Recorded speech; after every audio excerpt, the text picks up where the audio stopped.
Play. Wow, indeed. Take a bow, Maja Chwalińska, French Open finalist 2026. And what a match it was. She goes up an early break for one love. She's broken back pretty quickly. She then goes into that first set tie break, nip and tuck, maybe looking slightly fresher. There were some incredible points from both players, particularly from Maja, the magician. The magician, maybe, is the word I should be using. The drop shots, the lobs, the guile, the craft, the desire.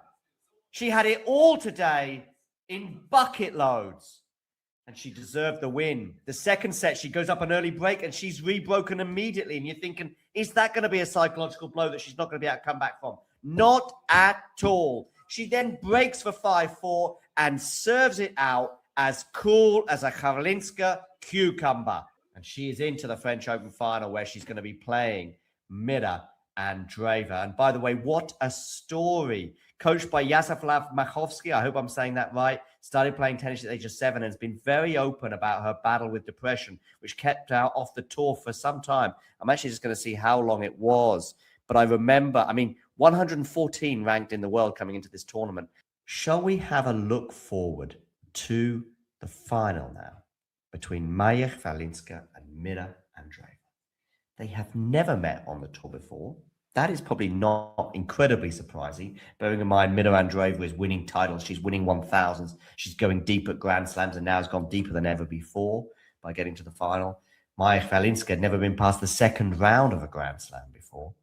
Let's have a look at the tail of the tape here.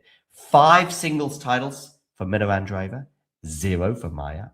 3 doubles titles for Mirra, 0 for Maja. $10 million almost earned on the tour for Mirra Andreeva. 864,000 for Maja Chwalińska. So Mirra Andreeva has earned 10 times the amount of money on the tour as Maja. That was going into this tournament. Their careers, by the way, win-loss records, both obviously winning well over 150 matches. In fact, Maja is closer to 300, but she's been on the tour for a few years longer than Mirra. Looking at some of their stats from the year, is this right? Going into Roland Garros, Maja Chwalińska had hit 7 aces. I imagine it's not many more either after today, or after this one. It is Roland Garros after all. And yet, Maja has a higher percentage of first serves landing in than Mirra would. Of course, that is important when maybe your serve is not anywhere near your biggest weapon. Well, of course, Maja's biggest weapon is her court craft, the drop shots, the lobs, the ability to move the player around and take them by surprise, even with surprise net approaches, as we saw a few times today in her straight sets win over Diana Schneider. I think physically they'll both hopefully be okay. I think Maja's issue there at the beginning of the second set did appear to be just a minor thing or some medication I think she took. And she's only dropped 1 set on route to the final, albeit she's had some grueling matches like today, but I think she'll be all right. 2 days rest. It's not best of 5 on the women's side. Should be okay. Career highest ranking for Maja, 113. Career highest ranking for Mirra Andreeva is 5, but I'm imagining, well, of course, Maja will be up to a career high, but I'm imagining that with this run to the final, Mirra Andreeva might be moving up in the rankings. Actually, maybe not. Maybe not. Maybe she needs to win the title to actually get back into the top 5. But listen, that won't be anywhere near the top of Mirra's mind today or in the next couple of days. It'll all be about obviously winning the final. What else can we reflect on in terms of the final? Here is the sort of some of the tail of the tape stuff. Yeah, 7 aces for the year, apparently. Okay, more stuff that we can compare between these two. The current singles ranking going into the tournament was 8 for Mirra Andreeva and 114 for Maja Chwalińska. I think both are equally experienced in so many ways. If anything, Mirra has obviously got more experience in terms of the depth of these tournaments. Listen, Mirra Andreeva's handled the pressure better than ever before, but it will be bigger than ever before on Saturday. 5 years in terms of the gap, so both of them still fairly fresh, young faces on the tour. Mirra, the slightly bigger server, and with a few more centimeters as well, as you can see. 5'9" for Mirra Andreeva, 5'5" for Maja. I'm just going to find out what is the lefty scenario. What is Mirra Andreeva like against lefties. Let's see if I can get a response there.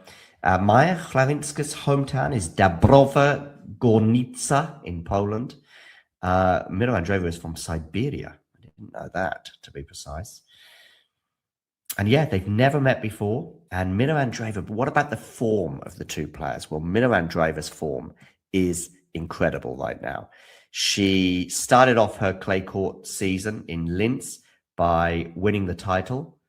She beat Potapova in 3 sets in the final. She also put Chastea en route there. So it was a pretty, not stacked, but a pretty deep tournament, that one in Linz. Stuttgart, she did well. She beat Iga Swiatek en route to the semis. In Madrid, she got to the final where she lost to Marta Kostyuk, and obviously a defeat that she would go on to avenge in Paris. In Rome, she also went deep, getting to the quarterfinals before losing to Coco Gauff in 3 sets. And now, of course, she is in the French Open final. En route to the final, Mirra has dropped just 1 set, I believe. Going to just confirm that.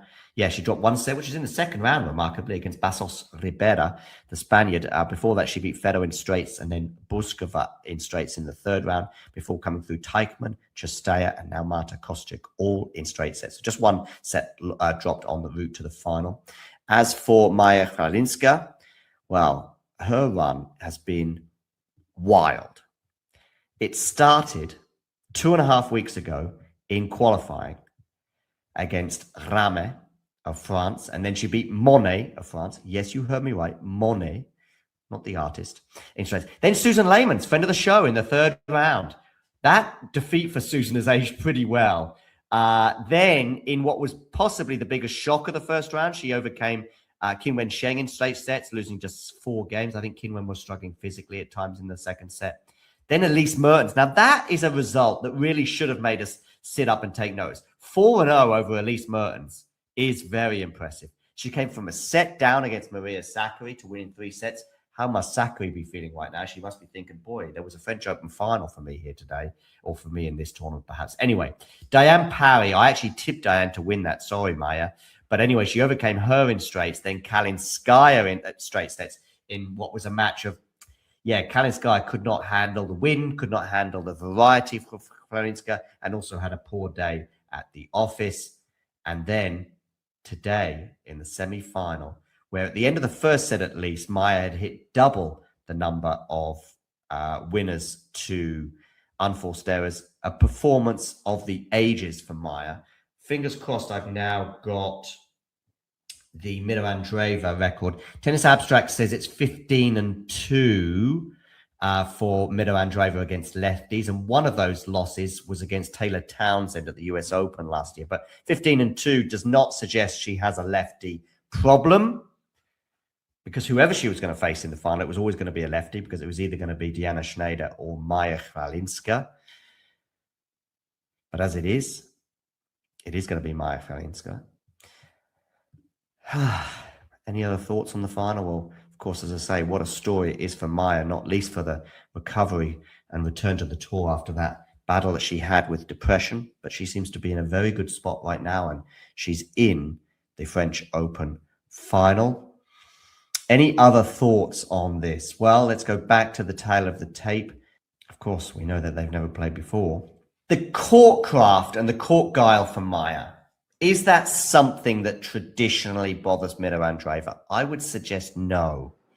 There's also another point. Mirra is full of that herself as well. Maybe not quite as many box of tricks as the magician Maya, but still, she's got it. Has she got the temperament? I think she's taken a step forward in the last few months. Mirra, for me, was in a really difficult spot from the French Open last year until Linz, really. She just wasn't getting the results that her talent deserves. She got the result that her talent deserved today. Big style over Marta Kostyuk, 6-3, 6-1. I did expect her to prevail, but not quite in such a comfortable fashion. Did Marta turn up? Maybe not. Did Mirra turn up? Absolutely. Will she turn up on Saturday? I'm confident she'll be fine. Will Maya be fine? Who knows? But I think she might be okay as well. I don't expect Amanda Anisimova sort of wrought with nerves scenario like we saw from Amanda in the Wimbledon final last year. So I do expect both to hopefully turn up. I hope we get a competitive match. But I do think Mirra Andreeva is winning in straight sets. Do let me know what you think in the comments section below. But in the meantime, make sure you join us for that French Open final, which will be brought to you by Nick, Carson, and Leo on Saturday. And we'll have both men's semi-finals as well, live watch-alongs tomorrow. If you enjoyed this video, make sure you hit that like button. Don't forget to subscribe and click that notification bell so you don't miss out on all things tennis.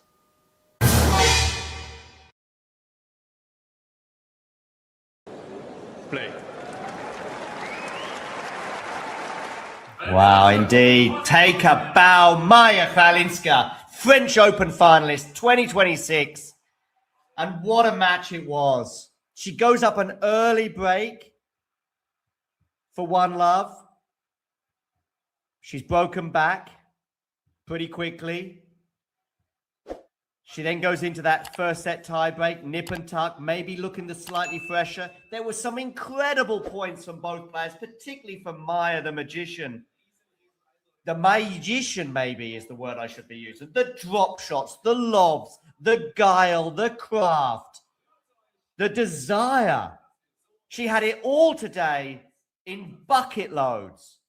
And she deserved the win. The second set, she goes up an early break and she's rebroken immediately. And you're thinking, is that going to be a psychological blow that she's not going to be able to come back from? Not at all. She then breaks for 5-4 and serves it out as cool as a Chwalińska cucumber. And she is into the French Open final where she's going to be playing Mirra Andreeva. And by the way, what a story. Coached by Yaroslav Machovsky, I hope I'm saying that right, started playing tennis at the age of 7 and has been very open about her battle with depression, which kept her off the tour for some time. I'm actually just going to see how long it was. But I remember, 114 ranked in the world coming into this tournament. Shall we have a look forward to the final now between Maja Chwalińska and Mirra Andreeva? They have never met on the tour before. That is probably not incredibly surprising, bearing in mind Mirra Andreeva is winning titles. She's winning 1000s. She's going deep at Grand Slams and now has gone deeper than ever before by getting to the final. Maja Chwalińska had never been past the second round of a Grand Slam before. Let's have a look at the tail of the tape here. 5 singles titles for Mirra Andreeva, 0 for Maja. 3 doubles titles for Mirra, 0 for Maja. $10 million almost earned on the tour for Mirra Andreeva. 864,000 for Maja Chwalińska. So Mirra Andreeva has earned 10 times the amount of money on the tour as Maja. That was going into this tournament. Their careers, by the way, win-loss records, both obviously winning well over 150 matches. In fact, Maja is closer to 300, but she's been on the tour for a few years longer than Mirra. Looking at some of their stats from the year, is this right? Going into Roland Garros, Maja Chwalińska had hit 7 aces. I imagine it's not many more either after today, or after this one. It is Roland Garros after all. And yet, Maja has a higher percentage of first serves landing in than Mirra would. Of course, that is important when maybe your serve is not anywhere near your biggest weapon. Well, of course, Maja's biggest weapon is her court craft, the drop shots, the lobs, the ability to move the player around and take them by surprise, even with surprise net approaches, as we saw a few times today in her straight sets win over Diana Schneider. I think physically they'll both hopefully be okay. I think Maja's issue there at the beginning of the second set did appear to be just a minor thing. It was some medication I think she took. And she's only dropped 1 set on route to the final, albeit she's had some grueling matches like today. But I think she'll be all right. 2 days rest. It's not best of 5 on the women's side. Should be okay. Career highest ranking for Maja, 113. Career highest ranking for Mirra Andreeva is 5, but I'm imagining, well, of course, Maja will be up to a career high, but I'm imagining that with this run to the final, Mirra Andreeva might be moving up in the rankings. Actually, maybe not. Maybe not. Maybe she needs to win the title to actually get back into the top 5. But listen, that won't be anywhere near the top of Mirra's mind today or in the next couple of days. It'll all be about obviously winning the final. What else can we reflect on in terms of the final? Here is the sort of some of the tail of the tape stuff. Yeah, 7 aces for the year, apparently. Okay, more stuff that we can compare between these two. The current singles ranking going into the tournament was 8 for Mirra Andreeva and 114 for Maja Chwalińska. I think both are equally experienced in so many ways. If anything, Mirra has obviously got more experience in terms of the depth of these tournaments. Listen, Mirra Andreeva's handled the pressure better than ever before, but it will be bigger than ever before on Saturday. 5 years in terms of the gap, so both of them still fairly fresh, young faces on the tour. Mirra, the slightly bigger server with a few more centimeters as well, as you can see. 5'9" for Mirra Andreeva, 5'5" for Maja. I'm just going to find out what is the lefty scenario. What is Mirra Andreeva like against lefties? Let's see if I can get a response there. Maja Chwalińska's hometown is Dąbrowa Górnicza in Poland. Mirra Andreeva is from Siberia. I didn't know that, to be precise. And yeah, they've never met before. And Mirra Andreeva, but what about the form of the two players? Well, Mirra Andreeva's form is incredible right now. She started off her clay court season in Linz by winning the title. She beat Potapova in 3 sets in the final. She also put Chastea en route there. So it was a pretty, not stacked, but a pretty deep tournament, that one in Linz. Stuttgart, she did well. She beat Iga Swiatek en route to the semis. In Madrid, she got to the final where she lost to Marta Kostyuk, and obviously a defeat that she would go on to avenge in Paris. In Rome, she also went deep, getting to the quarterfinals before losing to Coco Gauff in 3 sets. And now, of course, she is in the French Open final. En route to the final, Mirra has dropped just 1 set, I believe. Going to just confirm that. Yeah, she dropped 1 set, which is in the second round, remarkably, against Bassos Ribera, the Spaniard. Before that, she beat Ferro in straights and then Bouzkova in straights in the 3rd round before coming through Teichmann, Chastea, and now Marta Kostyuk, all in straight sets. So just 1 set dropped on the route to the final. As for Maja Chwalińska, well, her run has been wild. It started 2.5 weeks ago in qualifying against Rame of France, and then she beat Monet of France. Yes, you heard me right, Monet, not the artist. Interesting. Then Susan Lehmann's friend of the show in the 3rd round. That defeat for Susan has aged pretty well. Then, in what was possibly the biggest shock of the 1st round, she overcame Qinwen Sheng in straight sets, losing just 4 games. I think Qinwen was struggling physically at times in the 2nd set. Then Elise Mertens. Now, that is a result that really should have made us sit up and take notice. 4-0 over Elise Mertens is very impressive. She came from a set down against Maria Sakkari to win in 3 sets. How must Sakkari be feeling right now? She must be thinking, boy, there was a French Open final for me here today, or for me in this tournament, perhaps. Anyway, Diane Parry. I actually tipped Diane to win that. Sorry, Maya. But anyway, she overcame her in straights, then Kalinskaya in straight sets in what was a match of, Kalinskaya could not handle the wind, could not handle the variety for Chwalińska, and also had a poor day at the office. And then today in the semi-final, where at the end of the 1st set at least, Maya had hit double the number of winners to unforced errors, a performance of the ages for Maya. Fingers crossed, I've now got the Mirra Andreeva record. Tennis Abstract says it's 15-2 for Mirra Andreeva against lefties, and one of those losses was against Taylor Townsend at the US Open last year. But 15-2 does not suggest she has a lefty problem, because whoever she was going to face in the final, it was always going to be a lefty, because it was either going to be Diana Schneider or Maja Chwalińska. But as it is going to be Maja Chwalińska. Any other thoughts on the final? Well, of course, as I say, what a story it is for Maya, not least for the recovery and return to the tour after that battle that she had with depression. But she seems to be in a very good spot right now, and she's in the French Open final. Any other thoughts on this? Well, let's go back to the tail of the tape. Of course, we know that they've never played before. The court craft and the court guile for Maya, is that something that traditionally bothers Mirra Andreeva? I would suggest no. There's also another point. Mirra is full of that herself as well. Maybe not quite as many box of tricks as the magician Maya, but still, she's got it. Has she got the temperament? I think she's taken a step forward in the last few months. Mirra, for me, was in a really difficult spot from the French Open last year until Linz, really. She just wasn't getting the results that her talent deserves. She got the result that her talent deserved today. Big style over Marta Kostyuk, 6-3, 6-1. I did expect her to prevail, but not quite in such a comfortable fashion. Did Marta turn up? Maybe not. Did Mirra turn up? Absolutely. Will she turn up on Saturday? I'm confident she'll be fine. Will Maja be fine? Who knows? But I think she might be okay as well. I don't expect Amanda Anisimova sort of wrought with nerves scenario like we saw from Amanda in the Wimbledon final last year. So I do expect both to hopefully turn up.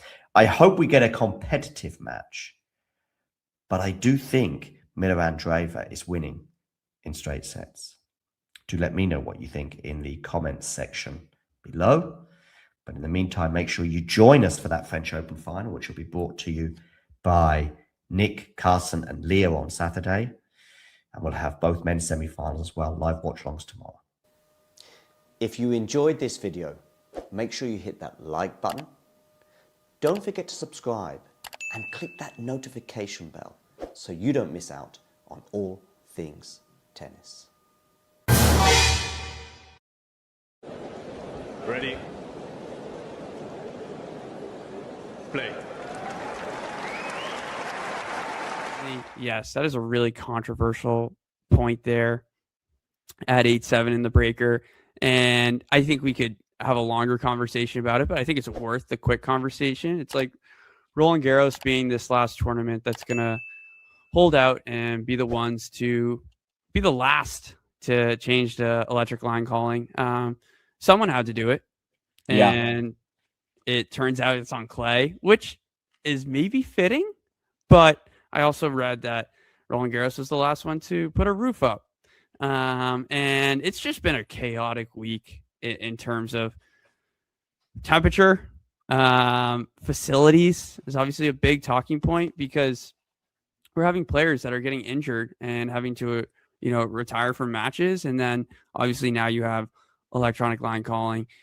And yes, it's difficult with tennis because, right, every point means the same in terms of numbers, but that is such a controversial point. And as you mentioned, it would be one set all, and the match could still be going on. So that's a really big talking point. But you also have to point, Casper Ruud was up 5-2 in that breaker and was able to, and let it slip to 5-all, and that's kind of the progression of the situation. But it's really important because I'm not sure if we're going to see electronic line calling at Roland Garros next year, but I think it's definitely going to push the narrative a bit more and maybe put a little bit more pressure on the tournament, because I think it was actually 2 points. I don't know if it was back to back. And Zhao even went up to the chair umpire and gave the 2. And it's tough. It's tough because we don't see human error a lot in our sport anymore, because this is the last place that exists besides the Challenger Tour, besides some women's events. So I think that's a talking point in and of itself. But getting back to the tennis, you have to point to the physical fitness of Fonseca, and I think he just had a little bit more pep in his step. And I think that camp of his is very loud. They bring a lot of energy. And I think the other thing that I would point to is just the forehand for Ruud breaking down a bit, or maybe just not having the precision that it needed to get over that line against Fonseca, especially towards the tail end of the match. So that could be legs, that could be psychological, but you have to credit Fonseca because this is an astounding accomplishment. If you enjoyed this video, make sure you hit that like button. Don't forget to subscribe and click that notification bell so you don't miss out on all things tennis.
My name is Clara Towson, and I'm a friend of the show.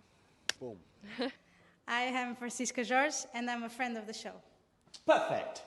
Hi, my name is Susan Leemans, and I'm a friend of the show. My name is Zainab Samas, and I'm a friend of the show. Boom. Hey guys, my name is Sasha Vickery, and I'm a friend of the show. Boom. Hi, my name is Lloyd Harris, and I'm a friend of the show. Perfect. Hi, my name is Jan Faria, and I'm a friend of the show. Boom. Yes. Take one. Well done. Hi, my name is Jasmine Paulini, and I'm a friend of the show. Wow, Jasmine, you got it in one time. Ready? Play.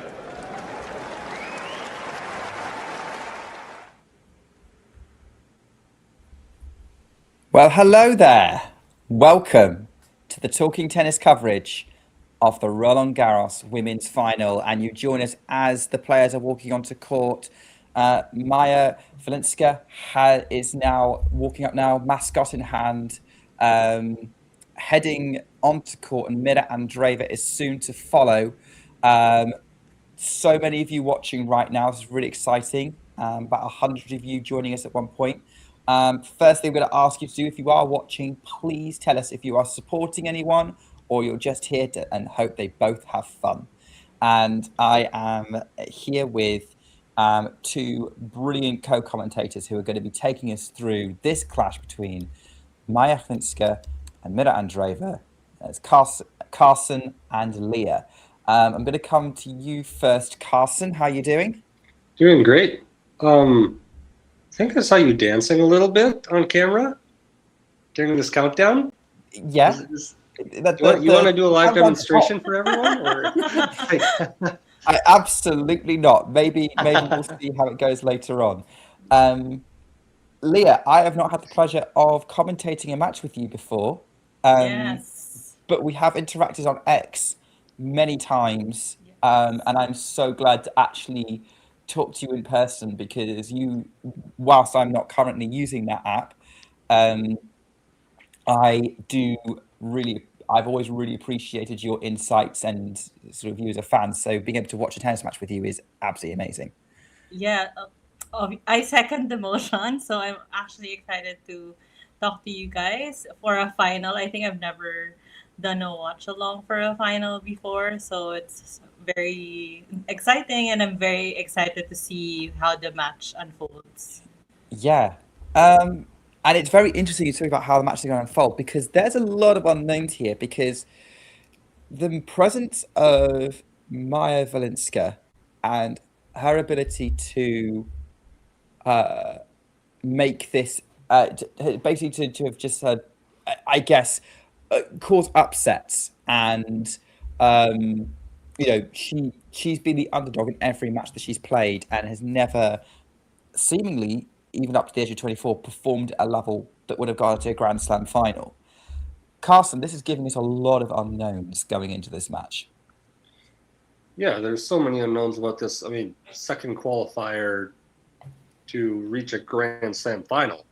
That doesn't happen too often. Happened like 5 years ago with Emma Raducanu, but this doesn't happen very often, and it's been borderline dominant the way that she's been doing it.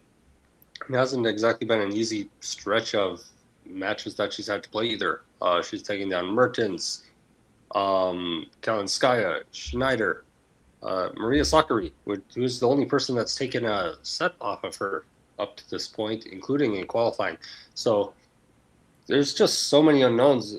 Also, the unknown, they haven't played each other before. So I think it's going to be really interesting to see how their games match up. Yeah. And I guess with that matchup, Leah, do you anticipate Chwalińska being able to frustrate Andreeva as she's been able to frustrate her other opponents through this draw? I think Mirra has the tools definitely to counter the craftiness that Maja has. Like, I think her style is also not very, for a lack of a better term, ball basher type of tennis. So I think like she definitely won't be rattled the way other straightforward ball strikers were by Maya. I think it's more mental for Mirra, like just handling the occasion, handling the crowd, handling the moment. I think that might be the more important thing for her. Okay, so handling the moment's going to be critical, as you say, Leah. And like we'll come to Mirra then, Carson. I mean, like this is the biggest moment of her career. It's a moment that not only we as tennis fans have been waiting for her to reach a Grand Slam final, but she herself has had that expectation of her. She knows she's for a long time she could perform to this level. I guess I've got two questions for you to kind of pick up on. One is, how do you expect Mirra to handle this occasion? And also, is this the best possible opponent that she could have hoped for in a first Grand Slam final? Yeah, I think the second question is interesting. Think about, like, is this the best opponent she could have hoped for? I don't know the answer to that. It's like maybe in a way they are, as Leah kind of referenced, they're mirror images of each other in a little way. Like they both play a little bit of a crafty style of tennis. It's shot selection. They're not necessarily going to have 90-mile-per-hour winners or 100-mile-per-hour winners like a Sabalenka-Rybakina match might have. So I think there are benefits to playing someone that plays a similar style to you, and there are detracting points to that as well. I think she's ready, though. I'm not. I mean, nerves haven't been a massive part of her spring. It's a conversation we have about her fairly often. I feel like that. Maybe it's overdone, maybe it's not, but she's 2-1 in 1,000 finals. Lost her last one to Kostyuk, but I'm not like too worried about whether or not she's going to be able to show up. I think this is not the first match of this tournament where a lot of people have been putting her as the favorite to win. So I think in a way she's been dealing with some of that pressure already. So I haven't really seen it affect her too much so far, but we'll see today. Like, we're at the final step, so it could change. She has been the favourite in a lot of her matches, although it has been interesting. I've noticed that on the polls that we're doing on the Talking Tennis community, certainly before the semi-final with Kostyuk, it was pretty close, with some people even having Kostyuk as the marginal favourite. And then now even it's still about 50-50 between her and Chwalińska. Leah, do you want to have a go at answering this question? Because you were nodding along at some of Carson's points there. Oh, you mean if Maya is like the perfect opponent for her? Yeah, for her first final. I think Maya's perfect. Maya's as perfect opponent, and also your view on Mirra's mindset going into this. Yeah, I mean, I think she definitely sees this as hers to win, right? Like, she's the only top 10 player left. Like, she went through her draw pretty easily.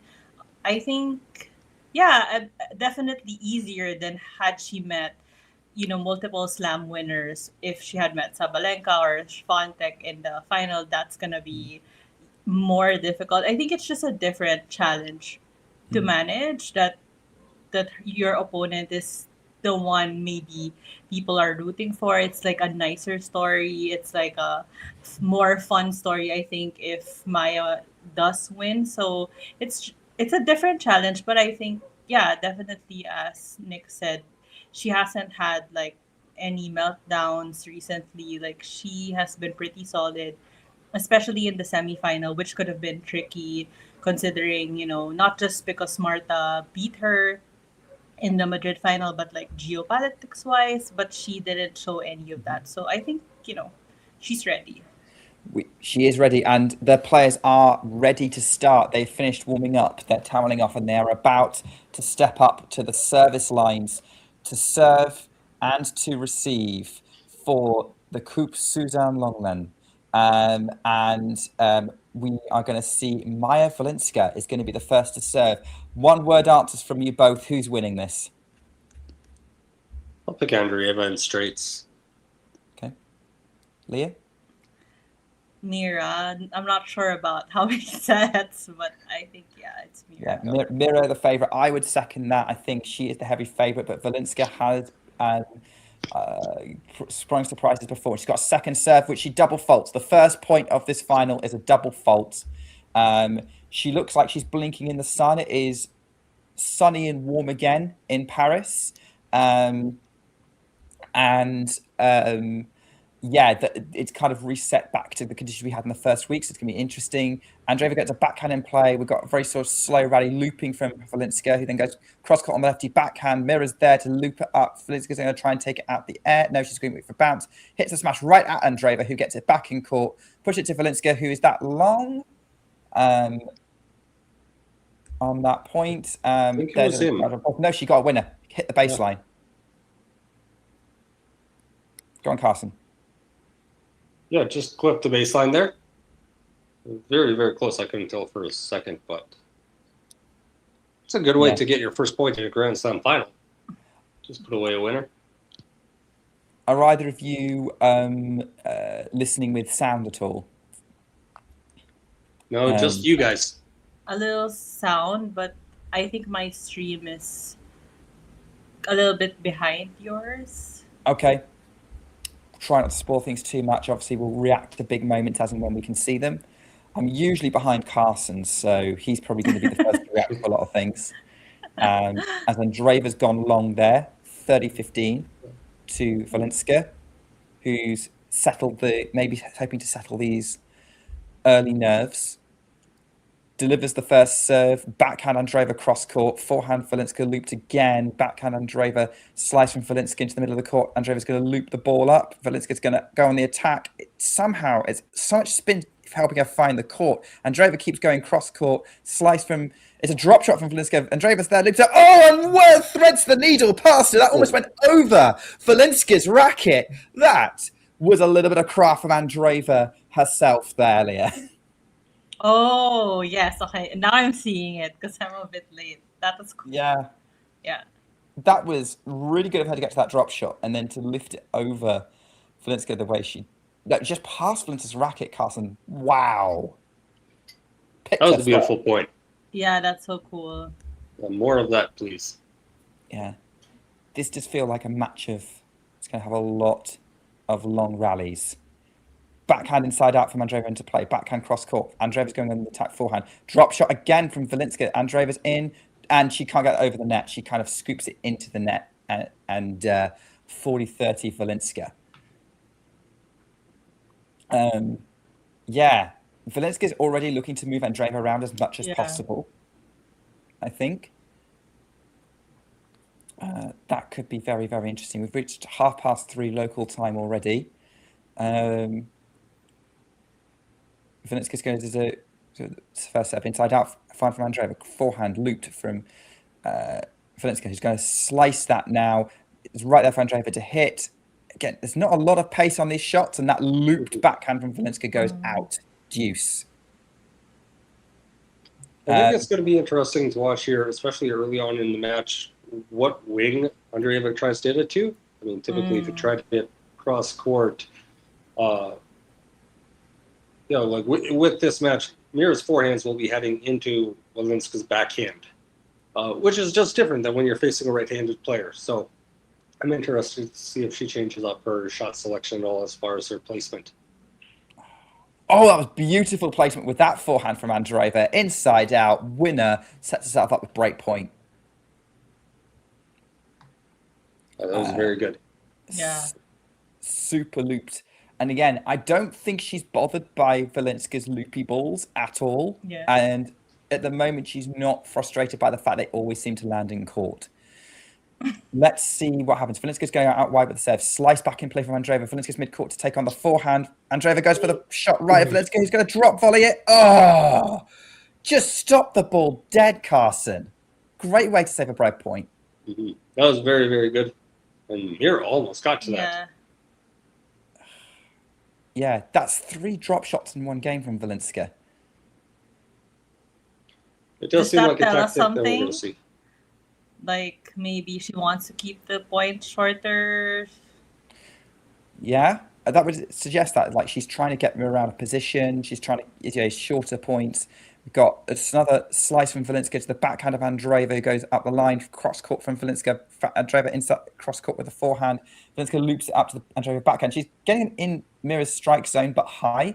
Huge backhand cross from Chwalińska, who Andreeva scoops that back in play, and that slice backhand is going to be in the tram lines. Even if it wasn't, Andreeva was there to pick it off, and it's another break point chance.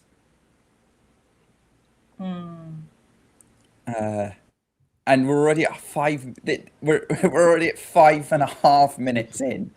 I've got some thoughts about this matchup, which I'm going to ask when we go into between games. But there's going to be a quick question here. Let's see if Andreeva can break serve. Inside out return from Andreeva, short. Chwalińska goes up the line, and that's a winner. That was too short return from Andreeva. Yeah, just didn't get that one deep enough into the court. Give Chwalińska time to step up into it. That was a bit too tentative from Mirra. Yeah, that was something you would expect to really take on a bit more. All right, so we're back at deuce. Chwalińska goes for the slice, cross court again from Andreeva, looped. They're just looping the ball at each other right now, keeping lots of margin in. Backhand looped from Andreeva. Chwalińska's going to kind of moonball it again. This could be a very slow final. Cross court again. They're keeping it well within court. And then Andreeva, finds the line. That was beautiful. And yeah, they just seem to be playing each other at their own games, but right now, Andreeva might be executing it a little bit better, Leah. Yeah, I agree. But maybe also she's taller, so like that helps her with the height of the ball. Let's see if that continues, because it's only the first game, but we've got another break point for Andreeva to get. Backhand in play, then goes for the forehand right at Chwalińska, who's going to loop that again, moonball it, backhand again, Mirra, just keeping that one high. Chwalińska makes that one awkward, but Andreeva gets to it, scoops up by Chwalińska, backhand, cross-court from Andreeva, again, finds the line! And that is an early break for Mirra Andreeva in this Grand Slam final after 7 minutes. Had to work hard for that, and already, Carson, it's an uphill struggle for Chwalińska. Yeah, really, really solid game from Andreeva, and I mean, from Chwalińska, sure, she has served fairly well in that game. I don't think you could ask for her to do much more with the serve. But, yeah, I mean, some of these longer points are just going Andreeva's way up to this point. So we'll see if that changes at all, if she tries to get a little more aggressive with drop shots. Maybe got away from that a little bit towards the end of that game, but we'll see.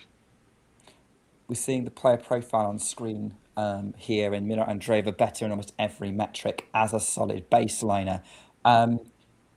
Leah, I'm going to ask you the question. We're seeing Andreeva step up to serve for the first time, so it's interesting to see how she does. But do you think that the time on court that these players have had is going to make a big difference in this match, as that's a really strong serve from Andreeva's going to follow up. She's coming to the net. It's passed by Chwalińska. She left herself open there.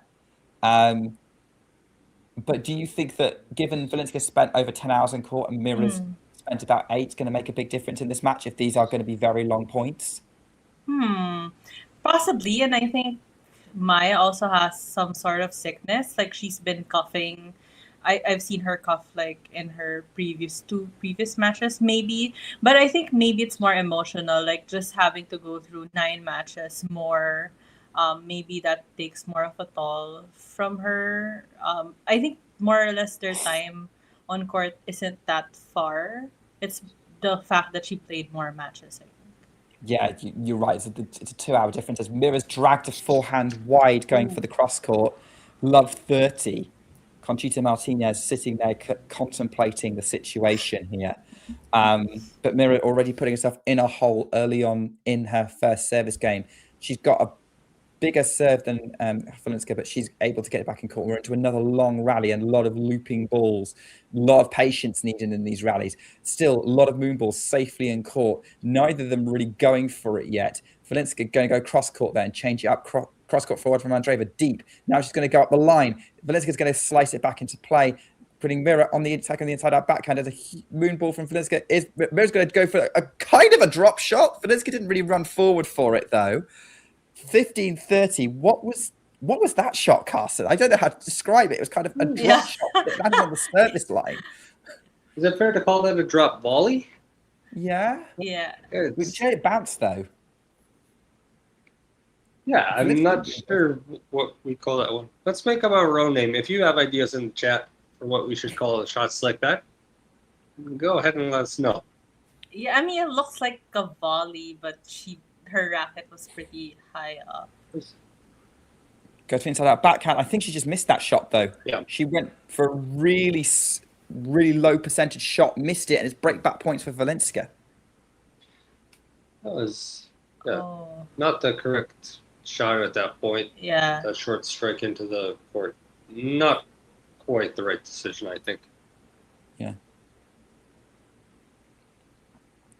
Okay, so break back points for Chwalińska, and it's going to be a second serve for her to face. So we're going to have a good go at this. 15-40. Short second serve. Backhand in play from Chwalińska. Forehand up the line from Andreeva. Short. Chwalińska's going to scoop it up and out. 30-40. She knows that she may have put a little bit too much on that one. But it was really difficult for her to get under, I think, Carson. Mm-hmm. Really, the strength of Chwalińska's game is that almost every shot she hits is within a couple of feet of the baseline. She just gets literally every ball so deep into the court. And that one's just a little bit too long. But she's not going to miss wide too often. She's going to miss long more so.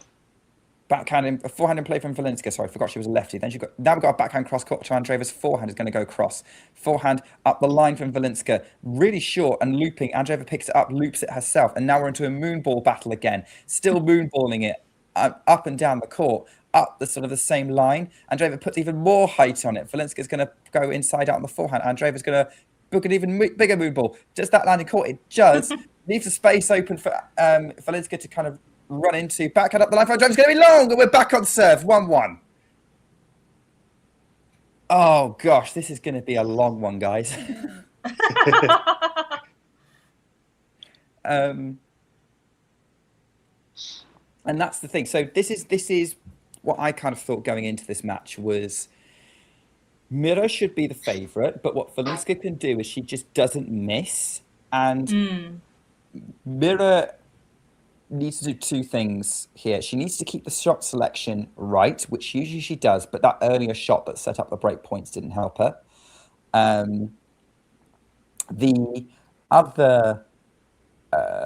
The other thing is that she's okay grinding. She will grind out wins. She's always done that ever since she was 15. She doesn't have a problem doing that.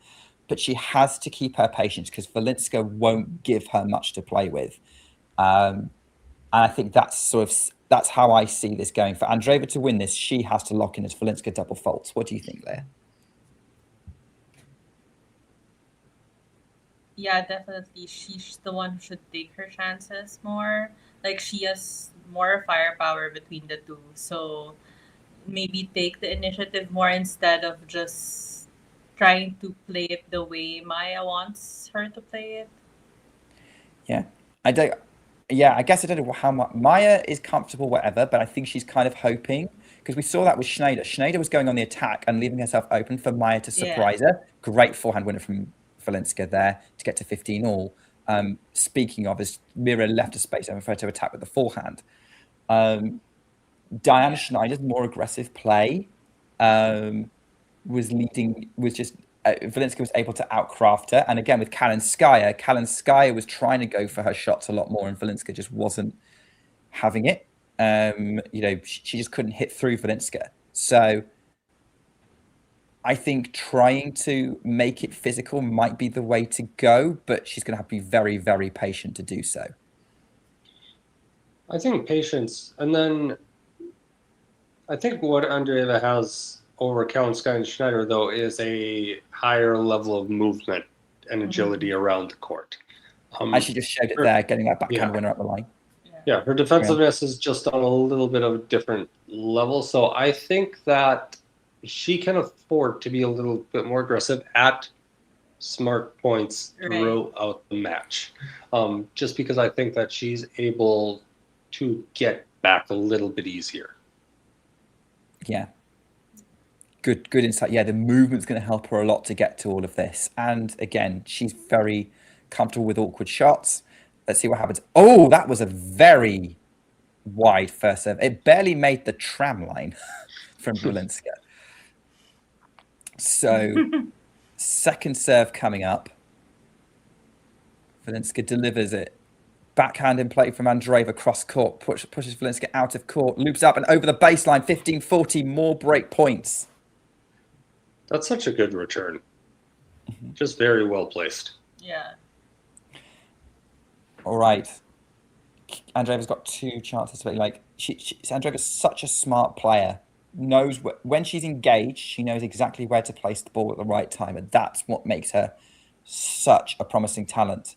That's how she's already at number 8 in the world at 19. That's how she won Indian Wells, beating Swiatek and Sabalenka at 17.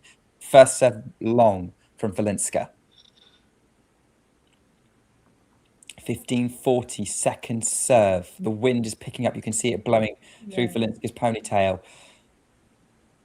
Second serve delivery, back forehand. Oh, just clears the net from Andreeva, who's going to come and pick up what looked like a drop shot, was a lot deeper, caught her out a bit. Now she's got the forehand cross court, again, just clears the net. Scooped up from Chwalińska on the slice. Now it's really short. Chwalińska's going to step and take on the backhand. Forehand Andreeva right, Chwalińska pushing her back, looping up the ball. And Andreeva's going to miss that shot. It just comes off her racket with a bit too much side spin, ended up in the tram line.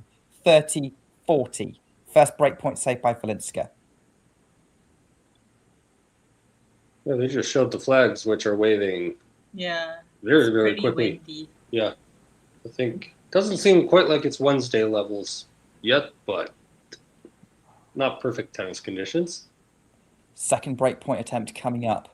Might ask you who you think the wind benefits in a minute, as Chwalińska has to abandon the first serve there. So I'll think on your answers there when we go to the change of ends.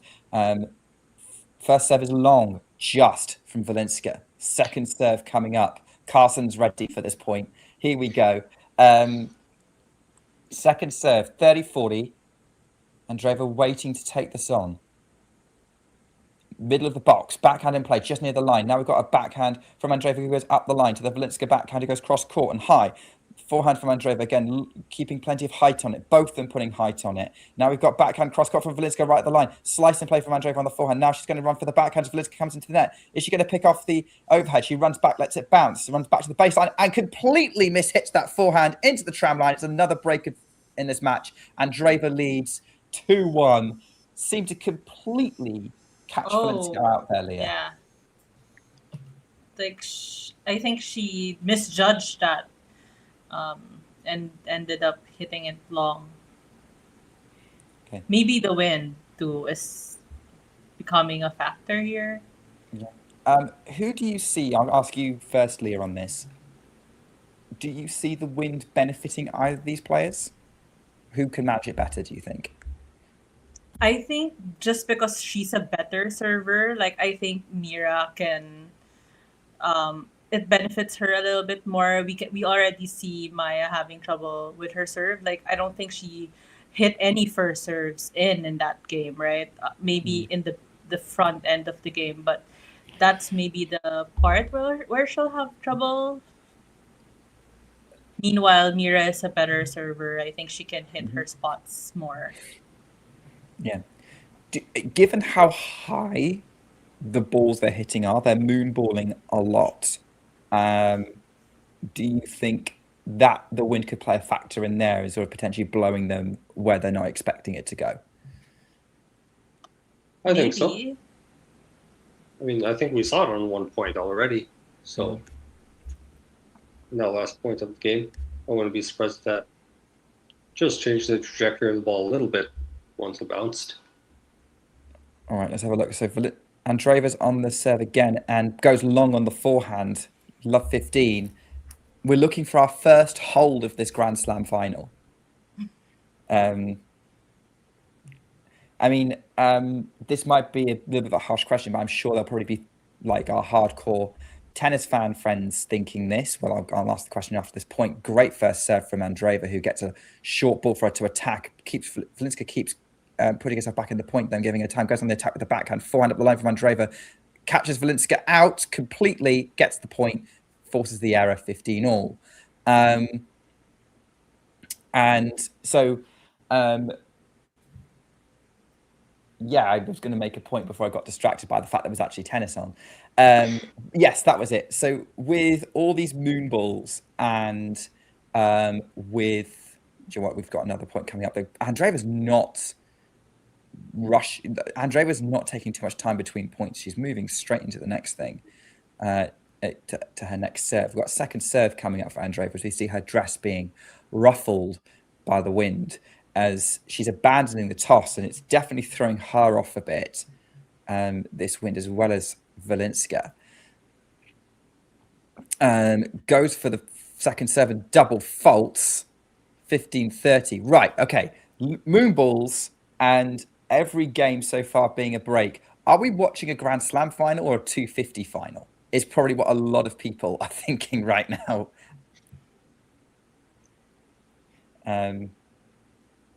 Got there in the end with the point, as we've got a second serve coming up. Second serve delivered by Andreeva, looped up from Chwalińska. Forehand inside out from Mirra. Oh, that was a beautiful forehand. Kicks out of court. Chwalińska can't get a racket on it, 30 all. Well, she gets a racket on it, but she can't control it. But yeah, I mean, we've got a lot of... I feel like I want to give you guys time to chip in and react, but we're already moving on to the next point so quickly. And we've got Andreeva serving already. Now she's got a first serve in, and now she's going to take on a high backhand, which goes in the tram line. The wind probably drags that out, as Ghosty and I were probably thinking about. 30-40. It's another break point, everybody. Conchita Martinez, Mirra Andreeva's coach, former Wimbledon champion, former French Open finalist, encouraging her charge. 30-40. Another break point. That's a first serve long from Andreeva. The wind is causing so much chaos today. And double fault from Andreeva into the net. And we're back on serve at 2-all after 22 minutes. Yeah, I'm going to put this to you. So I'll start with you, Leah. Are we watching a Grand Slam final or a 250 final? It's a Grand Slam final. It just happens to be on clay. I think if people want, quick points, grass is coming up soon. So they only have to deal with this one more match longer. I mean, I think it's refreshing to see other styles. Like, I personally get bored with such a baseline, straightforward game sometimes. So, yeah. What do you think, Carson? I'm just waiting for someone to hold serve. He's getting a little bit... Yeah? Someone please hold serve. We'll see if it happens here, but... Yeah, it's interesting. Maja obviously taking a little bit of time in between her points. Mirra is one of the quickest on tour in between her points. There's no time wasted when she has the ball. Okay, I think that forehand from Mirra is showing how impatient she is becoming. Like, that was not the right shot to go for at that moment. Yeah, she's frustrated she didn't hold that last game, and she's gone wide with the backhand return. It's 30 love. By the way, this is the first service game for Chwalińska where she's not double faulted on the first point, and suddenly it's 30 love, and Chwalińska might be the one who's going to hold serve. And look, they've just got the first serve percentages up, and Chwalińska's first serve percentage is 75% now, and Andreeva's at 50. I think Chwalińska was 11 of 12 in the first game. So, yeah, came down in the second game, but this is a good drop point. shot from Chwalińska. Andreeva scrambling for it, just gets it over. She's going to have to run back, can't get the lob. 40 love. That's real crafty play from Chwalińska, and her boxer loving what they're seeing. 40 love. We all love tennis here. All love tennis here, but thank you for the the encouragement. 40 love. Chwalińska abandoning the toss. It was very low from that. Now she's going again. Andreeva attacks on the backhand. Forehand cross court from Chwalińska. Backhand in play. Backhand inside out from Chwalińska, catching Andreeva out, but goes up the line. Backhand up the line again, catching Andreeva back behind. Now we've got a cross court, and here we go. Chwalińska hits a forehand winner with a lot of spin, and she is the first to hold, ladies and gentlemen. 3-2. Does that make her the favourite for this set, Leah? I don't know. We'll see. Sometimes when someone holds, the next game someone also holds, right? Like, so let's see if Mirra can match her. But she's definitely showing that she's not nervous. She's here. She's gonna play. She's gonna compete. All right. So, Chwalińska, yeah, definitely kind of frustrating all of her opponents again, and her game style, Carson, is definitely one that really suits clay. Like, you won't. I don't know if the way she plays is going to be as successful on other surfaces. Yeah, Chwalińska made a backhanded compliment about that in her press conference after their match, but it really does suit clay a lot. Yeah, just this style. It doesn't really work on other surfaces. A lot more difficult to do.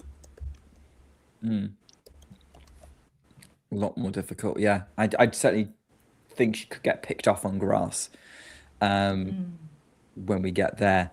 As we're back on court, and Andreeva is trying to now hold serve for the first time in this match. Now she feels like she's the one who's kind of up against it a little bit. Forehand in play from Chwalińska. Drop shot from Andreeva. Chwalińska's going to come to that and slice. Andreeva's going to lob her. Chwalińska's back, gets the baseline, just bounces in. Now she's going to moonball it and out of court. 15 love. Chwalińska is smiling like she knew that she kind of flunked it a little bit, but Andreeva kind of caught her out a bit there, I think, Leah. Yeah. I mean, it was kind of hard for her going back from where she was positioned in front of the court. First serve is long from Andreeva. She's going to have to try and do. She's trying to do this on a 50% first serve rate. It's not going well for her right now. Second serve in the middle of the box, forehand from Chwalińska. Now we've got a backhand from Andreeva right back towards Chwalińska. It goes towards Andreeva on the forehand. It goes cross court. Chwalińska's there. It goes back to Andreeva on the backhand. Now she goes backhand again, looped up the line to the Andreeva backhand who moonballs it. Now we've got another sort of cross court backhand to Andreeva, looped up. Forehand Chwalińska up the middle of the court. Andreeva has to move out the way to hit it. And Chwalińska tries to go for the backhand, puts it in the net. 30 love Andreeva. Looking more normal now. Right, Carson, what do you think of our question the producer is asking? Does Maja need this first set? I would say yes, simply because I trust Mirra to win 2 sets in a more. 2 sets in a row more than I trust Maja to win 2 in a row in this match. Interesting. So if Maja wins the set, we're more likely to go 3 here, you think? Not necessarily, but just like if they have to win 2 in a row, like I'd pick Mirra over Maja. Okay. That's interesting thoughts there. As by the way, in that last point, Chwalińska did very well to keep Mirra pinned down in the forehand corner, really went for the lines. And now she's got a point on the board in this game, 30-15. First serve long from Andreeva.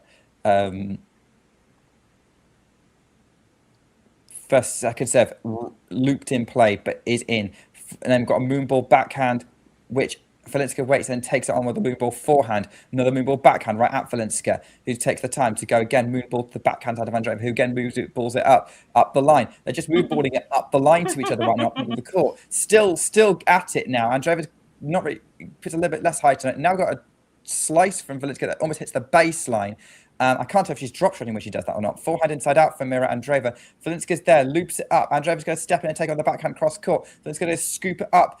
Andreeva's going to then go for the backhand cross court. Oh! And she really does feel like she has to go for the lines at the moment, but it's more, when it really clicks, it works really well.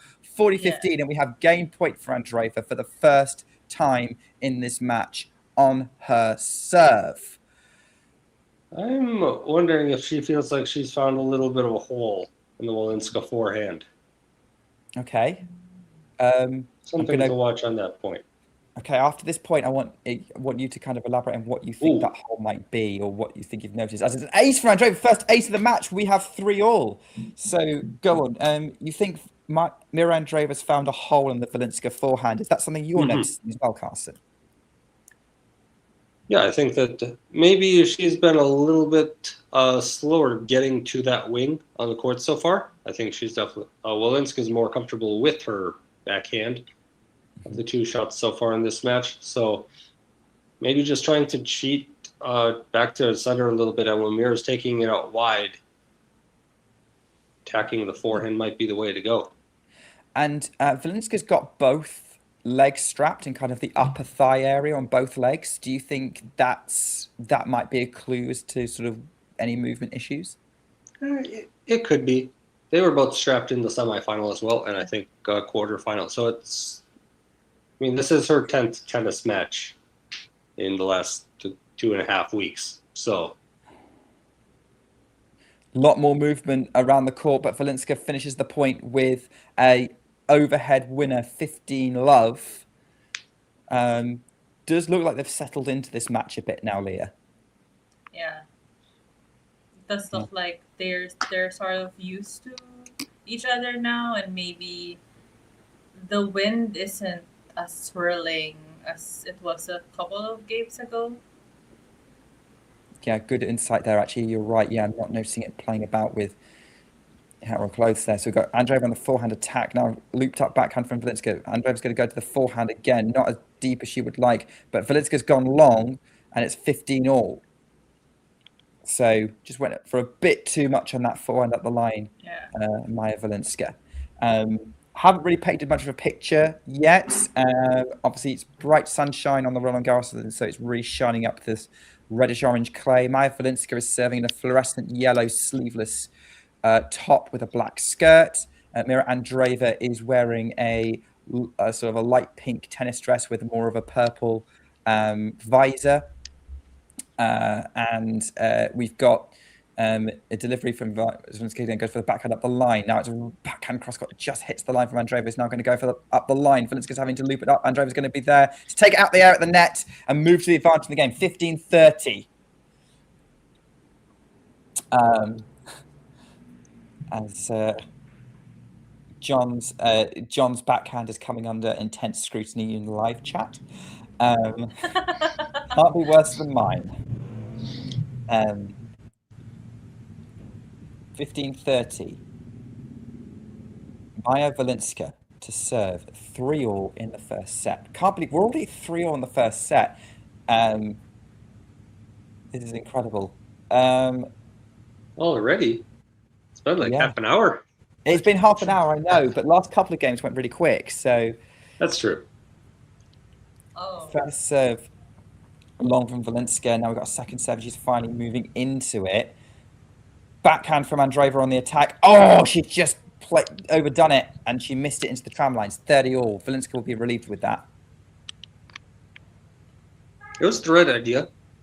Yeah. There was room there to get that in. Just didn't quite execute it. Interestingly, Andreeva's first serve. She's not winning any points behind it. Oh God, it's really whipping up the wind. Oh wow, it's wind.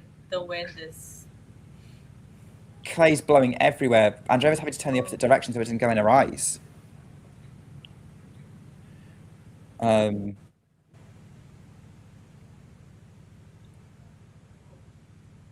goes for the serve. Forehand Andreeva right back at her. Backhand cross court from Chwalińska. Forehand Andreeva short. Chwalińska's going to go on the attack. Long over the baseline. It does feel like when Chwalińska's really trying to attack with that forehand, she's overplaying it, Carson. Yeah. Great point, Andreeva. Leah, you agreeing with that? Yeah, I mean, that's her, fourth, fifth forehand long in the same manner. So, yeah, I think you're right. And that might be something Mirra wants to exploit.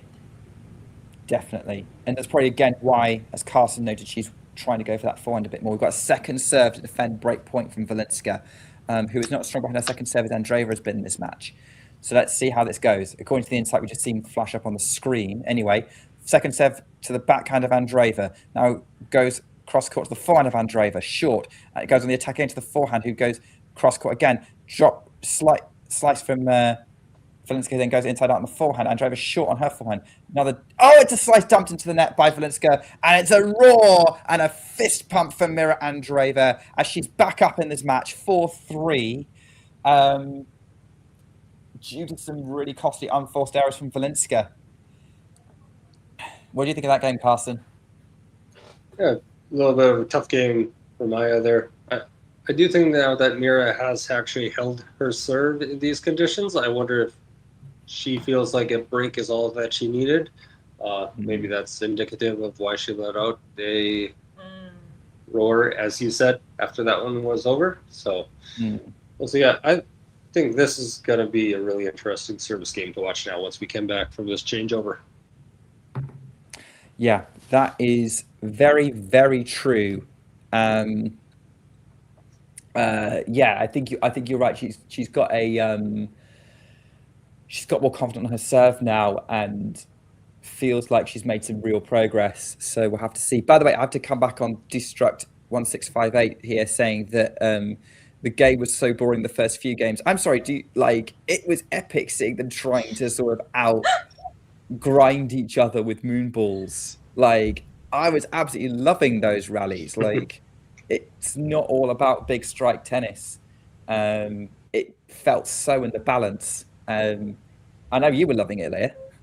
Yeah, I mean, yes, I love play tennis. Like, we only see this maybe a couple of months in a year, so yeah, I'm enjoying. We're not gonna see this on grass for sure.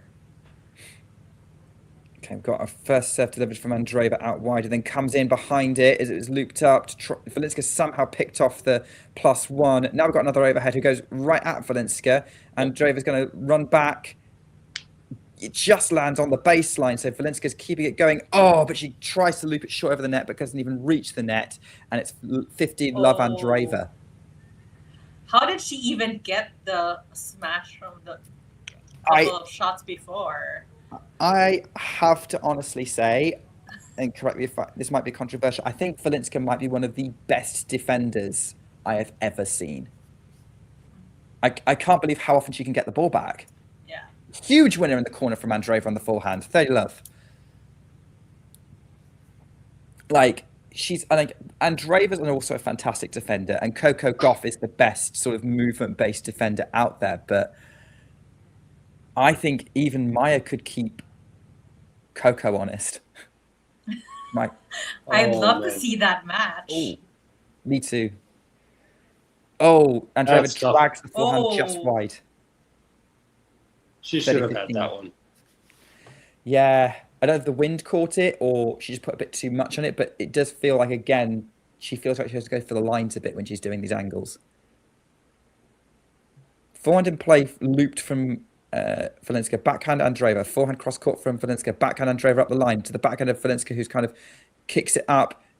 Somehow in the court, forehand and Chwalińska to the forehand slice from Andreeva. Oh! She apologizes because I think she didn't mean to win it that way, but it was it kind of kicked out of Chwalińska's way when she went for that sort of forehand slice. Let's have a look at it. Oh, it just came off the line and kicked away from her. Oh, yeah. We've all been there. Hit an accidental winner. Yeah. We don't really mean the apology. No. Forehand cross court Andreeva to the backhand of Chwalińska. They're going up the line from Andreeva. Really, really short. Chwalińska goes for the forehand. Andreeva really goes for that forehand. Forces Chwalińska to kind of defend. Now goes cross court. Backhand Chwalińska to the backhand of Andreeva. Chwalińska's still keeping herself in. Now she's going to drop shot. Andreeva's already moving forward. She's going to try and scoop up over the net. Chwalińska's there. Andreeva picks away the overhead volley on the backhand. And she, again, raises her fist in celebration and has this smile on her face like you can tell that she feels a bit more in control of the situation right now at 5-3. That was not a well-disguised drop shot from Chwalińska. Mirra got up to that very quickly, and then Chwalińska able to get the volley back over, but you can't really do anything with it, then just kind of hoist it up, and Mirra was able to smash it away. All right. Quick predictions from both of you. We'll start with Leah. Does Chwalińska hold this game? I feel like no. But, Carson? Wind's picked up again. Clay's blowing everywhere. Yeah. I don't know. With the wood, maybe, but maybe. It's also, there's just been, overall, she's serving well, but it's just been a couple of random service games where it's like a little bit off. See, Mirra is able to take advantage. Second serve here on this point. And the wind's picking up again as she delivers the second serve. It's in play, then goes on the attack on the backhand. Forehand, Mirra Andreeva right back at her. Now we go for the drop shot didn't even clear the net. Love 15.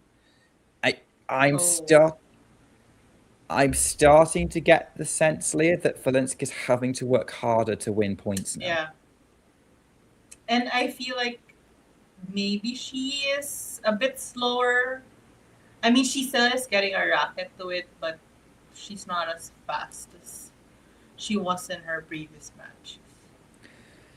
No, and I do wonder whether the physicality of playing 9 matches to get here and having to face a top 10 player is taking its toll now, especially with the time spent on court. Some of those matches, like that hour-long set against Schneider, they were still sapping. Backhand and play from Andreeva on a very short serve. Forehand up the line. Oh, what a winner from Andreeva. Had height, had a lot of spin to kick it out of range of Chwalińska, and it's love 30. 2 points from the set, Mirra Andreeva. And Victor in the chat's making a very good point that Maja is going to be dangerous to the last point. Regardless of how this goes, I think she's still going to keep fighting. Yeah. Yeah, I mean, if this Roland Garros has taught us anything, it is not over until it's over. So, Andreeva is going to have to fight to the last point. Serve delivery up the tee from Chwalińska, then goes backhand cross court, short to the Andreeva forehand. Backhand again to the Andreeva forehand, who goes up the line. Chwalińska's there with the cross and out. Love 40, 3 set points for Mirra Andreeva, the world number 8, the 19-year-old, who is live ranked at number 6. Regardless of the outcome of this match, she will stay at 6, but she's now going to be ahead of Coco Gauff, which is an interesting development. Anyway, right now, let's focus on whether she can break 7 and get the set. Delivers the first serve, Chwalińska, who then has the return right at her feet to scoop up into play. Forehand on the attack from Mirra Andreeva. Short ball from Chwalińska. Backhand back behind Chwalińska from Andreeva, who roars because she's just won the first set. She's leading in her first Grand Slam final. But I have to say, Carson, she does not look phased. She looks like she's played so many of these already. She's looking really good. Yeah, these last 4 games especially, I think she's just kind of grabbed control of this match, it feels like. So, I don't know, Nick. There's still a lot of tennis to go in this match. But, I mean, we talk on WTA Weekly once in a while about Mirra and when is she going to be able to grab this, and I often bring up the analogy of just buying a lot of stock in her and what she's able to do. It might be time to cash in the next hour or so. I think that's right. I am currently feeling very good because in the preview we did with Vanch, WTA Weekly, I did say I thought Andreeva was winning this tournament, or had an even chance with Iga and Coco to win this tournament. And I've been feeling increasingly good about her, watching her throughout. I forget, what order did you put the 3 of them in? Oh gosh, it kept flipping changing. Okay, yeah. I feel like I heard a couple versions of it. Yeah. It was like... My original power ranking, I put Mirra 4th, behind Elena as well. Because I felt like that, a Grand Slam title was kind of holding her back. I did think she was more likely to beat Arena, though. I thought she had a better chance than Arena. I put Arena at 5. And then when it was doing the draw breakdown, when the draw came out, I was like, if Coco and Iga get through their big banana skins of Potapova and Ostapenko /Kostyuk /Svitolina, they're going to be in really, really strong positions by the time Mirra would have to play them. But I think they have more of a chance of going out early than Mirra, and actually Mirra is probably in the best place to take advantage. And then the draw, and it seems to be so far, Mirra is the one taking advantage of this draw coming apart. Leah, do you want to chip in on this one?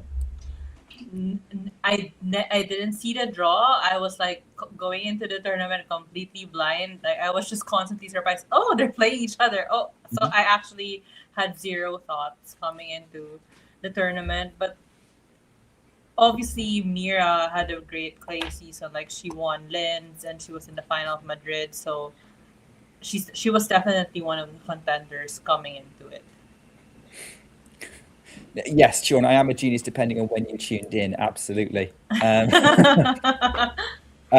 Yes, very much up and down. I would not, there are people who are much better tennis brains than me, but I will shout out that I thought Mirra had a very, very good chance of winning this from the start. Did not expect to be playing Chwalińska, though. Nobody called that. A lot of people making comparisons between Chwalińska's run and Raducanu's, especially when giving Chwalińska, kind of the Chwalińska the kind of trying to big her up to win this tournament. And I understand why, because it's a qualifier reaching a Grand Slam final, but their stories are so different. That's where the similarity ends to me. What do you think of these Raducanu comparisons, Leah? Yeah, I mean, it's quite different because Raducanu just literally burst into the scene. Like she got to the, I think, 4th round of Wimbledon months before, and that's what allowed her to play qualifying for the US Open. But prior to that, nobody had known her. It was like her 4th tournament on the tour. Meanwhile, Maja has been a bit of a journeywoman before this breakthrough, right? So it's been it's kind of different. I think obviously doing the 10 matches is the same, but their story, as you said, is quite different, and also their tennis is very different. Yeah, very different. We're back underway in the second set. There was a bit of a 5-minute break. Not sure why there was a break. If someone could tell us, that would be amazing. We're into another long rally with a slice. There's not as many moon balls here, and Andreeva's net clearance was good, but it was not within the tram lines. Yeah. And it's love 15. I know that they were spraying the courts down with some water after this previous set, probably just because of the wind, trying to keep some of the dust down.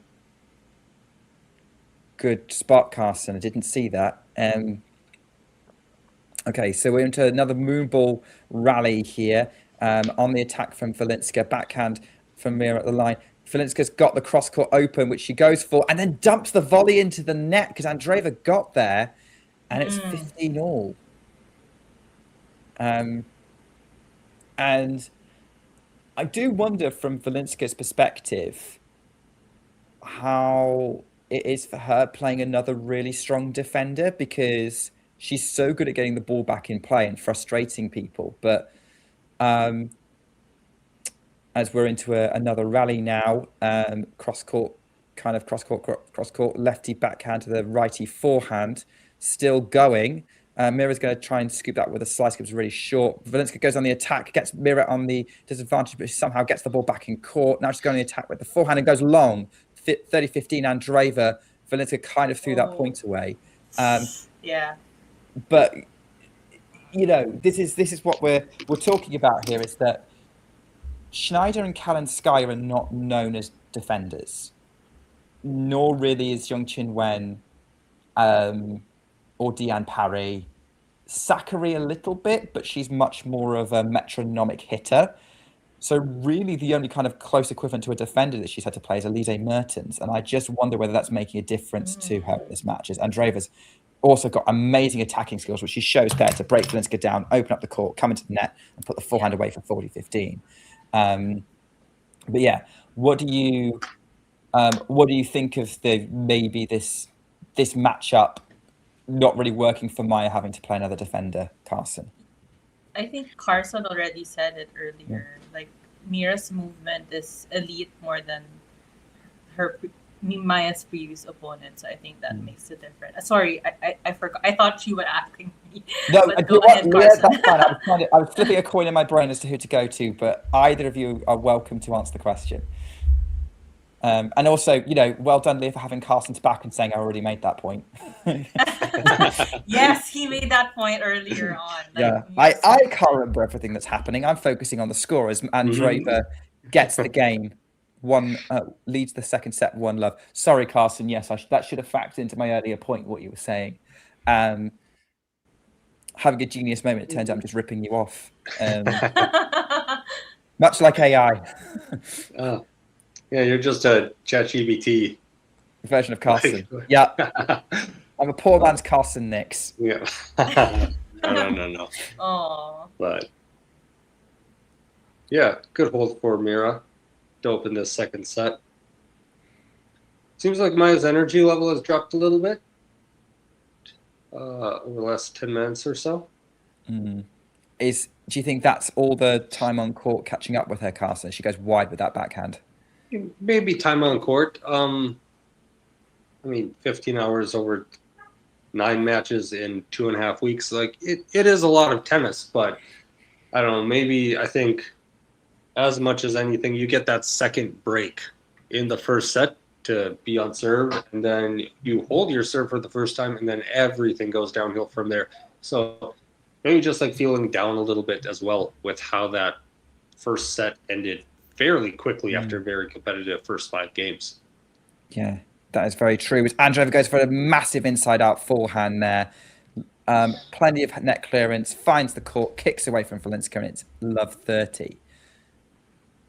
Mirra just feels more confident now, whereas earlier in the first few games, she was a bit more tentative, but now she's more willing to go for it. Yeah, you can see she's kind of starting to get into some kind of flow now. Chwalińska delivers the first up into the middle of the court. Now she goes to go cross court to the backhand of Andreeva, goes up the line. Great shot. Kicks Chwalińska on the back foot again, goes in the corner again with the forehand. Now she's going to launch her forehand at Chwalińska, who hits the passing shot up the line. 15-30. Great rescue from the pole. Sorry, Lee, that was good. Yeah. Yeah. I do wonder whether Andreeva should have hit that forehand into space, but I could see why she didn't, because Chwalińska looked like she was moving across, but did set up potentially the risk of being passed there. First serve is well over the service line from Chwalińska. Still 15-30. Second serve being delivered. Winds up and goes. Backhand in play from Andreeva cross court. Forehand Chwalińska cross court. Backhand Andreeva up the line. Drop shot Chwalińska. No, really long. And then goes up the line and is long on that as well. 15-40. 2 break points for Andreeva to take control of the second set early on. Although, having said that, she took early control of the first set and we saw what happened there. To be fair, though, like being 2-love is a little different than 1-love. And then serving for the first time in a match. 15-love. Sorry, 15-40. First from Chwalińska's from the court. Andreeva's inside out. Really short ball to deal with. She scoops it up and takes it over the baseline. And that short ball from Chwalińska really caught Andreeva out there. Feels like the first time she surprised Mirra in a little while. Yes. Yeah, definitely. I think Andreeva was kind of caught about how short that was. Chwalińska's full of surprises. That's the whole point of this run from her. First serve in play. Andreeva goes on the attack with it. Chwalińska goes right on the attack, loops the forehand in. Andreeva gives her a moon ball to play with. Now slides in for the forehand slice. Forehand up the line from Chwalińska goes on the back foot. Now she's under pressure for a backhand from Andreeva. Then goes for the forehand, moon balled it. Chwalińska has to step back to take that moon ball. Forehand, backhand up the line from Andreeva. We're trading moon balls. Chwalińska takes off the height. Andreeva goes cross court. And Chwalińska really hits through that backhand. Slice from Andreeva. Forehand, Chwalińska up the line. Backhand, Andreeva up the line. Oh, I think she must have missed it. Yes. Oh, was it out? It is out. That is what the lines judge says, and the umpire is not overruling it. It is deuce. 2 break points saved by Chwalińska. Good call. ELC says it's just a little bit out. That feels like big. That could help steady Chwalińska in this set. And suddenly, instead of the barrel of going behind, now she's got it back to deuce. But she's got a second serve to deliver now. Deuce, second serve for Maja Chwalińska, who's having just saved 2 break points. It's delivered. Backhand in play from Andreeva. Short. Forehand from Chwalińska into the corner. Now Andreeva's there. Tries to go inside out on the forehand. Well in the tram line. It's another break point for Andreeva, who has advantage. Again, it's that moment of like when Chwalińska just feeling like she has to go for a bit too much on that forehand to get it into space. She had loads of space to play with in that court. Andreeva was well in the corner. Advantage Andreeva. First serve is in play. No, it's not. It's well out from Chwalińska. Out. Second serve. Big chances for Andreeva to take control of this match. Second serve delivered. Backhand from Andreeva in play. Forehand Chwalińska right back at her. That's surely out. Andreeva's asking the umpire to check it. The umpire runs across. We hold our breaths to see if this ball is in or out. He points to the mark and it is out. And it is a break for Mirra Andreeva. And that is 6 games in a row from the Russian 19-year-old who feels very much now has the momentum in this Grand Slam final, Carson. Yeah. If I'm doing my math correctly here, that's 13 unforced errors from Chwalińska's forehand. Compared to 8 on the backhand side. Are you tracking that manually? No. Oh. I'm relying on the Roland Garros app for that. I didn't know we had a notebook next to you and you were like picking up like... I'd have mad respect for you if you did. Oh. I do have like a little notebook that I keep with me, but no, I don't like track stats really in it. Forehand up the line from Andreeva. We're into the next service game. Going on the attack now, trying to push and Chwalińska out of court. Still going for that forehand corner with the backhand. Now changes direction cross court. Chwalińska slides into it. It hits the line and Andreeva overplays that backhand. It goes out. Love 15. She had that and put too much on it. Don't know if the wind just caught it, Leah. Not sure, but yeah, that was her point to win. Love 15. As Mirra's mum, who we're looking at in the crowd. Sat behind Conchita Martinez. First serve delivered from Andreeva, looped in play from Chwalińska. Andreeva changed direction to the backhand. Now cross court. Drop. Great drop from Chwalińska, and that's too good for Andreeva to reach. Right. And she's frustrated that she didn't get there. It's love 30. It's her best drop shot in about half an hour. That one just died. This Chwalińska level has picked up, and she's sniffing an opportunity to get back in this set and make sure Andreeva has to really work for this Grand Slam title. This first one, a first Roland Garros title. Love 30. Wind ruffling it through everything as we go backhand of Andreeva off the moonball from Chwalińska. Now she slices it into the net. Love 40. Oh. Love 40. That is so weird. Like it seems like she just lost focus or something. I would have to agree with that, Leah. I think it's a sign of losing focus a bit. Now she's got the forehand to attack the forehand of Chwalińska, who's hit it up in the air, but comes back her other side. That's the first break point save, 15-40. This is one of my favorite things that you've said in a while. Yeah.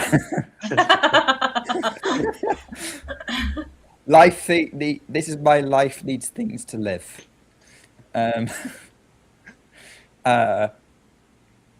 If it's a very niche reference, I wouldn't expect you to get it. Forehand up the line to the forehand of Chwalińska, looped backhand Andreeva to the backhand of Chwalińska is long. Ooh, long, yeah. 30-40.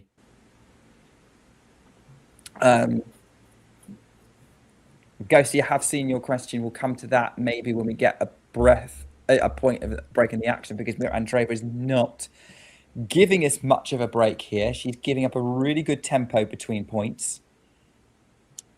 First serve delivered. Backhand looped into play from Chwalińska. Forehand from Andreeva off the top of the net. Has to push Chwalińska back. Bit fortunate there. Backhand again to the Chwalińska forehand. Still going in. Backhand Andreeva on the attack. Forehand inside out. Cross court. Now backhand up the line to the Andreeva. Backhand who goes cross court. Chwalińska slides into the forehand and it's out. Andreeva forces the error. She gets it back to deuce. That was a very good few points from Andreeva there, Leah. Yeah. It's Maya's turn to waste some break points, just like Mirra did the previous some break points. She didn't immediately use them. We now have an hour on the clock. First serve is in from Mirra. It kicks up and then she follows it into the net with a backhand cross court, moving Chwalińska side to side into the corners. Then she heads right back up. Chwalińska has to pick off that volley. Chwalińska's going to be there with the bounce. Backhand Andreeva up the middle of the court. Can Chwalińska get there? Yes. Really short. Backhand Andreeva. Oh, up the line. Somehow won that point still, even though Chwalińska was going to turn it in her direction. That is a look of honest disbelief of what you've just seen, Carson. That's the point of the match for sure. Yeah. Very, very good from both of them. Great defense from Chwalińska, and then Andreeva just with the backhand to put the point away. And she's got a game point now after being down love 40. What a moment from Mirra Andreeva. She goes for the first serve. Now backhand in play from Chwalińska. Forehand on the attack from Andreeva. Gets a high ball for her to pick off. Doesn't need to. It drops out. Andreeva leads 6-3, 3-love. 7 games in a row. Can Chwalińska stop the rot, Leah? I mean, she definitely needs to hold here if she wants to have some chance. Otherwise, it'll just feel like being a double breakdown.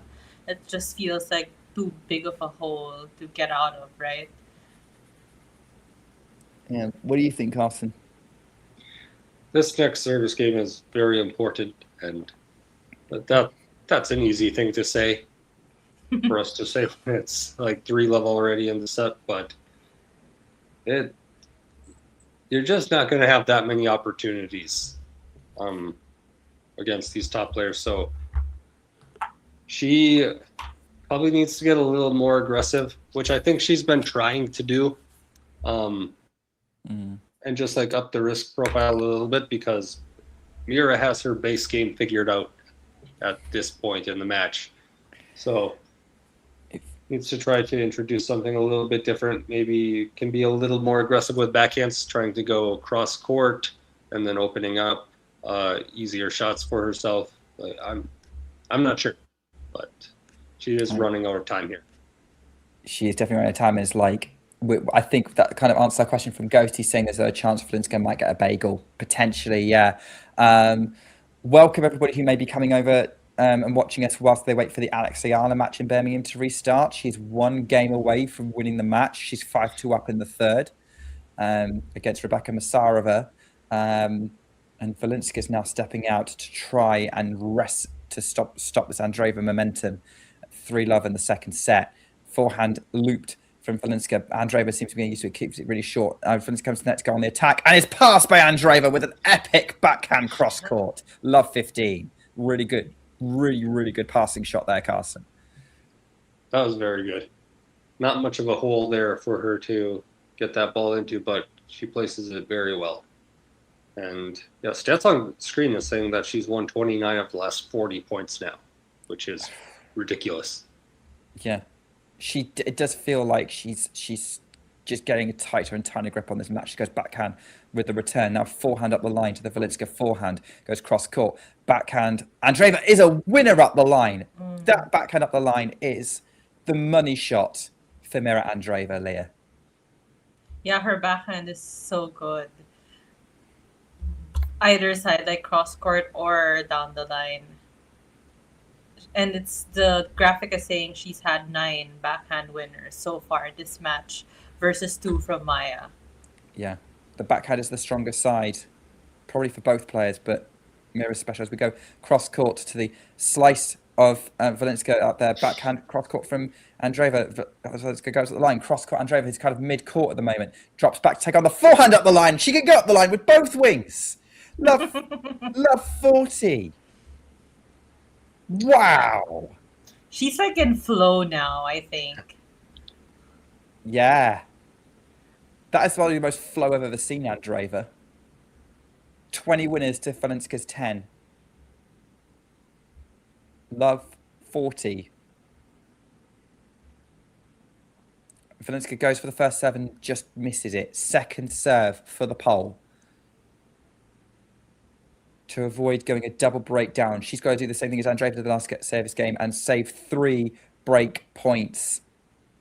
Goes for serve well out wide, but then, slips and falls whilst hitting a forehand, which just misses the line. And it's for Love Andreeva. That was weird. I thought she might have just clipped the line or something. Chwalińska's getting up and washing the clay off her hands, so she's off the ground, which is good. I didn't know if she'd done something nasty there. It was too far out, but yeah. Okay, looks like it's still raining in Birmingham, which is not far from where I live. So that means it's probably... Oh, yeah, I can see rain out my window. As Andreeva gets an unreturned serve, 15 love. And, yeah, I just get the sense that Chwalińska is really having to push against the tide now, Carson. Yeah, it feels like love 40 at 0-2 earlier in this set was her opportunity to maybe get back into this one. So, although she's Andreeva's just put a forehand into the net, so she needs to maintain concentration here. Yeah, it's certainly not over, but I think if in retrospect we will look back at that as the point where Chwalińska had a chance to get into this set and just wasn't able to. Let's see how this one works out. As Andreeva goes back behind Chwalińska with the forehand, now steps up to take on the forehand. Oh, right in the corner. Playing with the lines there, but she's winning 30-15. By the way, next ad, is it possible Andreeva gets an ace? She's already had one. I think she aced to close out one of her service games in the first set. Was it the game to go up 5-3, I think? I think it was, yeah. Thank you, Carl. I couldn't remember. Forehand Andreeva to the backhand of Chwalińska, who then slices. Forehand Andreeva slices. Backhand Chwalińska right at the corner this time. Andreeva still gets there. Somehow gets it back in court. Still getting this back in court with the slice. Under pressure from Chwalińska. Now running to pick that backhand up with the shot of the line. We've got a forehand into the net from Chwalińska, who cannot cope with Andreeva's defense. 40-15. That was crazy defense from Andreeva.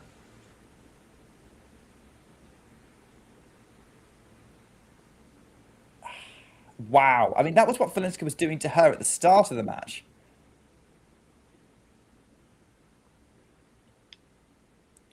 (40-15). Ooh. This is fun. Serve up the tee, gonna step in with the overhead, puts it in the net, and that's what Carson's reacting to. Yeah, just complete miss hit on that. Yeah, she just drops the arm. Not a well executed save at all. She's grinning like, oh, I was a bit of an idiot there. That's a good sign for Andreeva. That means that she's not going to spiral. Right. Yeah, the fact that she's able to just lap that one off at this point, you can definitely tell what her mindset is right now. It's pretty good, and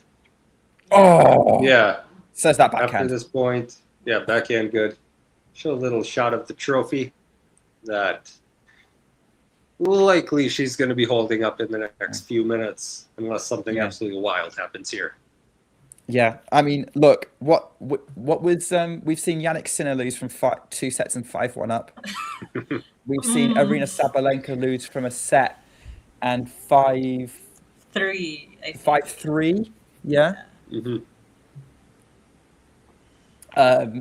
So let's not assume that anything is done yet. This is the Roland Garros where anything can happen. But right now, Andre, when you're smiling when you flunk it overhead to try and get 5-love up in a Grand Slam final second set, look, maybe it's wrong, but I don't think any of us would be smiling in that scenario. I certainly wouldn't. I'm way too competitive. I feel like there's a point with some of these players though where like you're so competitive that there isn't actually anything to do but laugh it off. Right. Like it's just you swing to the far other end of the spectrum and you're like, well, whatever. All right. We are one game away from history. Mirra Andreeva is one game away from a first Roland Garros title, a first Grand Slam title. We're into another rally here. Forehand to the Chwalińska forehand, which is short. So if Andreeva's going to attack it, puts it in the net. 15-love. Kind of, I don't know. We're seeing a few more errors starting to creep in, Leah. From Mirra? Yeah. Or from? Mirra. Maybe one or two. I don't think so. No? I think that was just maybe, let's see. But I felt like she's been pretty good the last couple. I mean, she is up 5-love. 5-love, yeah. That's an attempted drop shot, which is just too much space on it from Chwalińska. Now we're similar to a long rally, by the way. Backhand Mirra Andreeva over the baseline and out. 30-love. Okay, now that was a bad error from Mirra. Yeah, I do think that she's getting a little bit looser now, just from the last couple of games.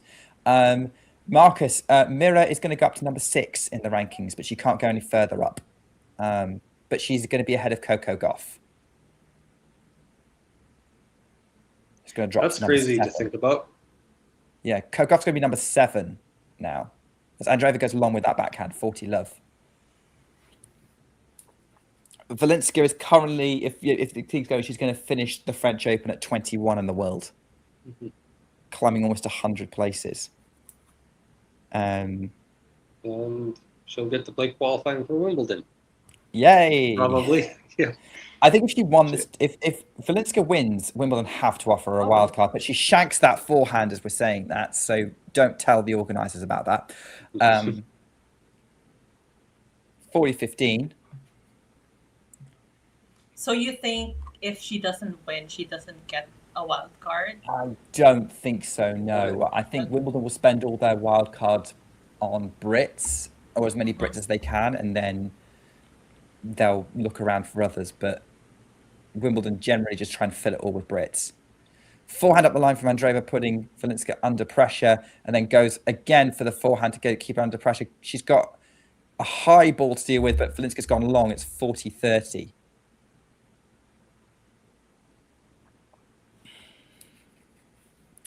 40-30. Andreeva is keeping the pressure up on Chwalińska this service game. But look, the French Wimbledon didn't give Lois Boisson a wild card after French Open last year, so I doubt Chwalińska is going to be more likely. First serve in box from Chwalińska's a bit more pace off it. Now she's going to come in behind to try and pick off the cross court. And Mirra picks it up somehow. It drops out though. Not far out, but does all right. 5-1. So Chwalińska will not be bageled in a Grand Slam final. Marcus, Maja Chwalińska's rank is currently 113. Can anyone correct me on that? I think you are correct. She'll go up to, so she's 113 in the world. She'll go up to 21. Losing this match. Wins it. Be a bit higher, but top 16, not top 10. Backhand in play from Chwalińska. Forehand on the attack from Andreeva. Is going to serving for the title. Who goes up the line again with the forehand. Chwalińska's going to go up the line with her forehand. There's a bit more energy to these rallies now. Forehand cross court from Andreeva to the backhand of Chwalińska. Somehow finds the court, but drop shot from Andreeva gets the job done, and it's 15-love. Yes, so Maja Chwalińska would need a wild card because Wimbledon's ranking cutoff is 6 weeks before the start. Chwalińska was not in that cutoff 6 weeks a couple of weeks ago when it would have been cut off. I think the cut-off is Rome for Wimbledon entry. Oh. Backhand up the line from Andreeva is wide, 15 all, still 3 points away from the title.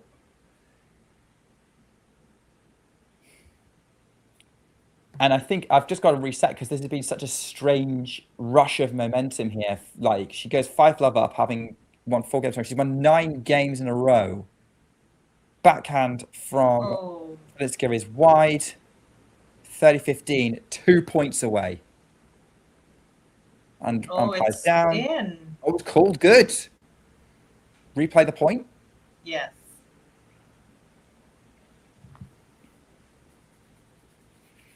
Little bit of controversy late in the day.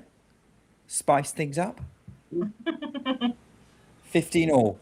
Good serve from Andreeva. Gets a good ball to play with from Chwalińska, and then she's going to go up the line with the forehand. How did I guess? Forehand cross court short from Chwalińska, who's going to get the backhand up the line. Tries to drop shot. Andreeva's going to come in behind. Goes right up Chwalińska's forehand. Got a high ball to put away on the backhand, which he does on the swing volley. 30-15. 2 points from Grand Slam glory. Mirra Andreeva. 6-3, 5-1, 30-15. Are the nerves jangling inside the teenager's head? Heart thumping. Delivers the first serve. Very short response from Chwalińska, and Andreeva thunks the backhand into the net. 30 all. It's not a Grand Slam if there isn't some nerves towards the end, eh? 30 all. Maybe that's why she doesn't pause so much in between.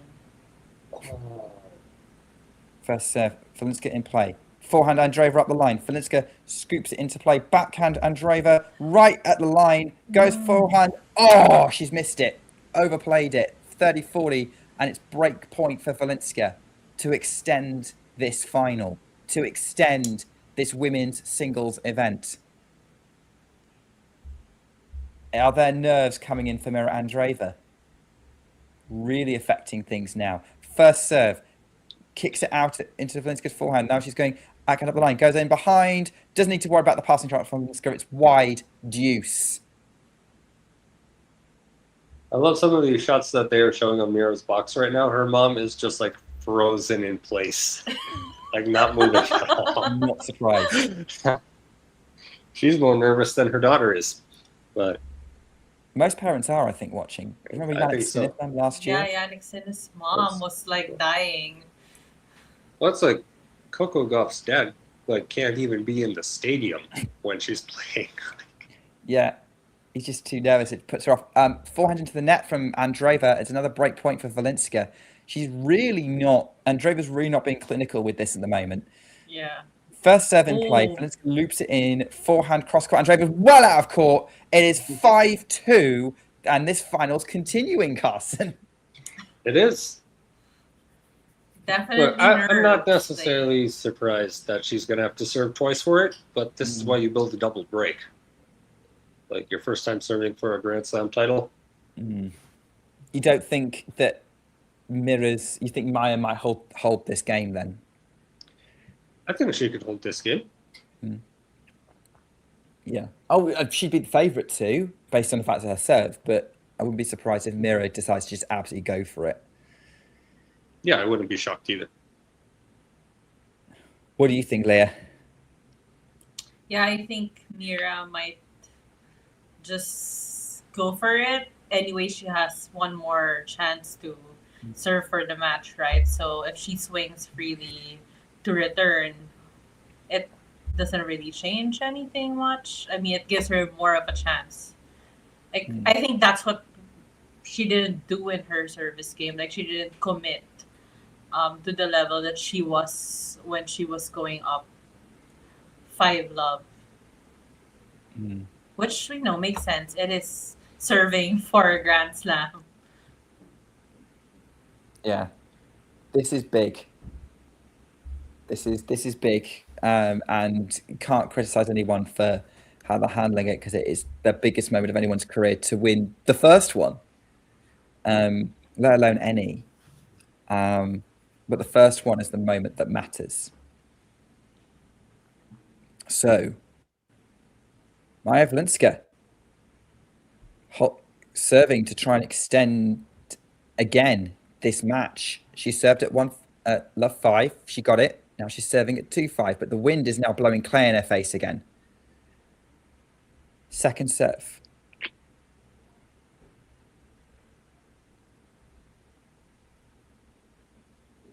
Delivers. Backhand in play, short. Forehand cross court into the net from Chwalińska. Just kind of snatched at that one, Carson.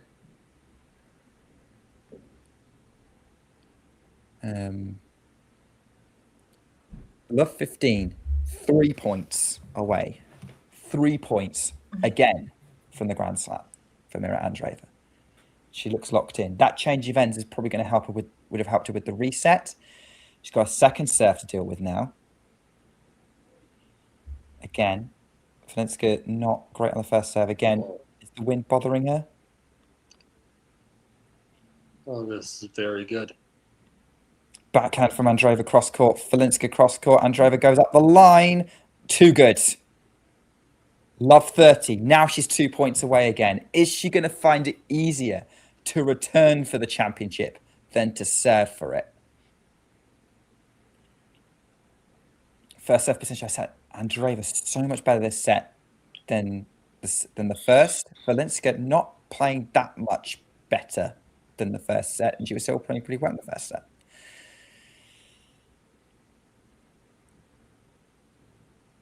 Bit more of another clay storm kicked up. First serve delivered into the net from Chwalińska. It's getting a bit tight now for the pole. Fighting to stay in this Roland Garros. Love 30. Winds up, delivers the second. Andreeva goes for it. It was so close to double fault. Forehand, Andreeva right at Chwalińska, who then tries to change direction, loses balance, and is love 40. We have championship points for Mirra Andreeva on the Maja Chwalińska serve. Here we go. For history. This is going to be it. That's my call. Yeah. I think first point will be it. First point will be it. All right. That's what we're thinking. Carson and Leah, let's see what happens. Is Mirra Andreeva about to be crowned the Roland Garros champion? Here we go. Maja Chwalińska serves. Backhand in play from Andreeva. Chwalińska snatched at the forehand. Andreeva tees off the forehand up the line. Chwalińska scoops it up. Andreeva's got the backhand back into the corner, and she's done it! Mirra Andreeva is a Grand Slam champion at 19 years old. She sinks to the clay on her knees, head in her hands, and then gets up to embrace Maja Chwalińska. She looks at her box, she shakes the umpire's hand, and she's got this big, beaming smile on her face, and she raises her hands in the air, and then she celebrates, lets all the emotion out.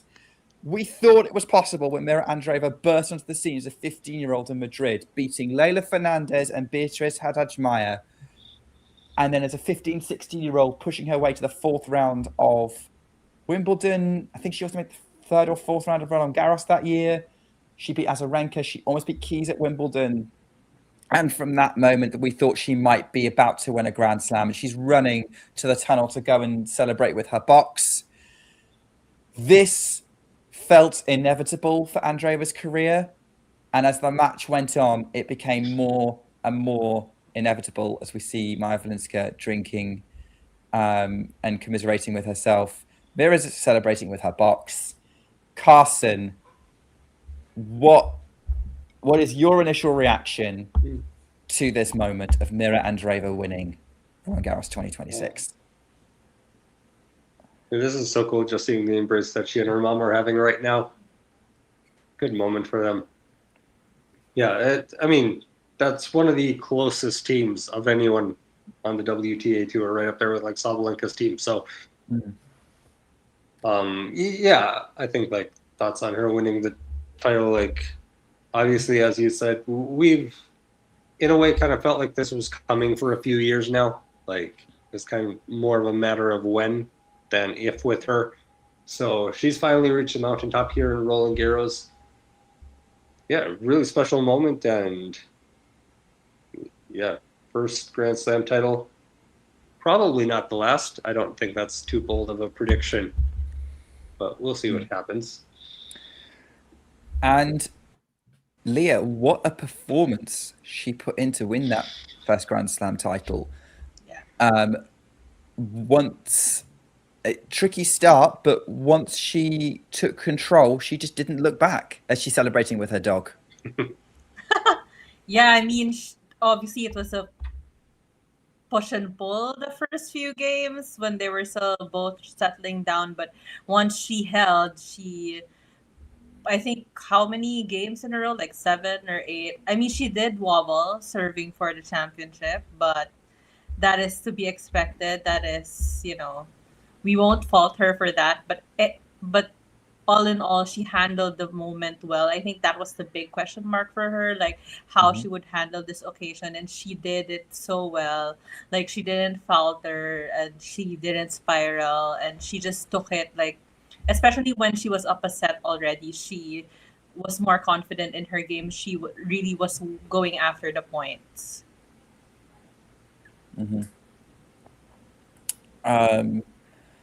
Yeah, she really took control of it, really going after it, and I think she figured out a way to break down the Chwalińska defenses that no one else this tournament has been able to. Yeah, I think that, well, we mentioned it a little bit in the pre-match show, but it is just similar styles a little bit.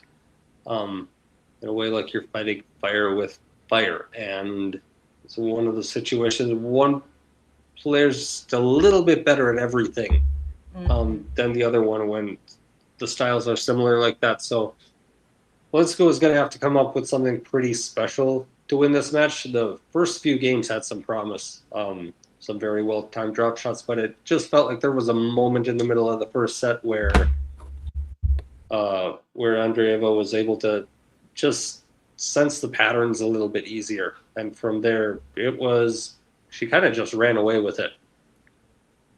Yeah. I've just got distracted a bit because I'm watching on TNT Sports and there was a Rolex commercial that came up. They've gone to commercial and Rolex is saying, "Mirra, this crown is yours." And I'm like, they already had an ad ready to go. So cool. Still not going to buy a watch of theirs, but it is cool. Yeah. I'm not either. This is where it turns out that, John has 3 of them. Anyway, so we're getting ready for at the ceremony. The podium's being assembled. Mirra's putting on a black jacket, ready for this. She's changing her shoes too. Interesting. And she's signing something, I think. Looks like she's signing something. Yeah, I don't know what it says on her jacket, but does it say, "I want to thank myself"? Yeah, I was hope wondering if that's the last time she's gonna ever say it. Like, this is it. I'm not gonna say it anymore after this. Okay. It's one of my favorite things that she does. Yeah. She's currently talking to Amani Maresmo, tournament director. All smiles, looking at the caption, the giant on the jacket. I have to say,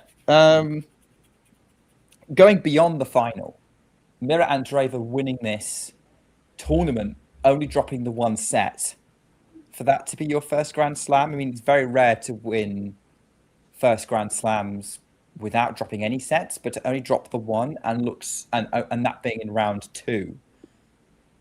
To manage the rest of the draw the way she has done at so young and without this level of experience is really, really impressive, Carson. Yeah, so impressive. Yeah, and I mean, she's just really a class act on court. So, I mean, won her first 1,000 final as well, her first 2 1,000 finals. So she's no stranger to stepping up, like when the pressure's on at a new occasion. So, yeah, I think that it's a really good moment for her. I don't know what that plaque is that she signed, but that's nice that she's got that. Yeah, I don't know what that's for. But. I think they have a wall where wall of the signatures. yeah, I think it goes there. Oh, that's cool. Oh, the fact that okay, she's gonna have to have a look. She's gonna have to go to that wall later and see it put in there. Marcus, the last time a teenager won a major was Coco Gauff in 2023 at the US Open. So very similar to Andreeva, really, in terms of game style, but sort of much more defense and movement based. You're looking at Maja Chwalińska there in the pictures. Yeah, in the end, it was all a bit too much for her today, Leah. Yeah, I mean, I think you were asking the question earlier in the match whether her time on court, would that play a factor? I think maybe like the physicality of having to play against such a defensive player like Mirra, she needed to have more reserves, I think, to make it more competitive. So, but anyway, it's such a great run for her, like from qualifying to the final. That's such a dream run, and she's now earned more prize money than she's had her more than her entire career altogether. So that's going to be life changing for her. It was a triple the amount, I think. Wow. That she has won up to this point. Like 2/3 of it happened during this tournament. So yeah, I mean, yeah, I think you think about someone who's been ranked outside of the top 100. Her career high is like what, 112, 113, something like that. I mean, you have this ranking now. You're going to be seated at all the Masters 1000s through Rome, at least. The cutoff is late for Wimbledon, but you're going to be likely seated at U.S. Open and Australian Open. Yeah, I mean, you're getting second round money in all the 1000s. Like, there's more money that comes with this. So, yeah, this is like just from the. I mean, we think about someone who is like having to figure out how to pay for hotel rooms in the middle of this tournament. Like, that's not going to be a concern anytime soon. So, yeah, this is like, even just a financial perspective this is an absolute game changer for her. I mean, it's hard to project, but I'm going to ask the question. For Chwalińska, do you see, I'll start, Leah, you can answer this question first. Do you see her immediately dropping back down the rankings by the time we get to Roland Garros next year? Do you think she's going to find it hard to kind of be a factor on the WTA tour? Do you think that she'll be able to embed herself on the tour, or do you think she'll be able, and like a bit like Raducanu did, like make herself a solid sort of top 50 player? Or do you see herself actually pushing forward with this result and showing us more deep runs and events? Basically, is it Poisson, Raducanu, or someone new? I think it's kind of hard to say. I think one of the big questions about her game is whether or not how much it translates on other surfaces aside from clay. Like, how would she play on grass, for example? I have seen her play on hard courts. It's sort of similar. But yeah, I think a lot of it is with Raducanu, for example. She surprised the tour, but once they figured her out, they started beating her. You know, not easily, but she didn't really establish herself at the top that much. But she is a solid top 20, top 30 player. I'm not sure if Maja. I want to wait and see how her game plays on other surfaces. Sorry, such a cop-out answer. No, but it's a hard question, to be fair. We're putting you on the spot. Carson, what do you think? I mean, there's such a wide range of answers. Like, I mean, she could struggle to back this up and fall down. It could be like Raducanu-esque. Like, I mean, part of the difference there is that Maya's 24 years old, like has been around tour for quite a while. A lot of these players do know who she is. They know how she's played. She's played Billie Jean King Cup and United Cup for Poland. So she has experience playing these top players. And then I was thinking of the comparison this morning. Like, I mean, you think of her, she's a little shorter at 5'5". Why can't she have a Paolini type surge in the middle of her career? Or Fernandez. Fernandez, yeah. It's like, why can't she do that? So,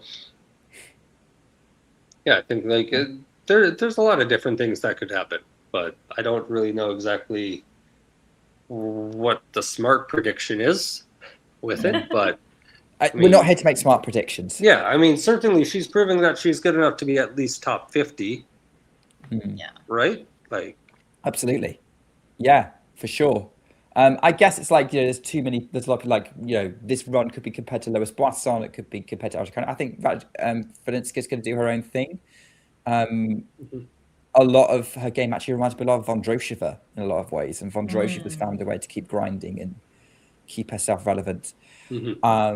So I think, let's see, I think she's going to be a nightmare on clay and a bad draw for people on clay for years to come.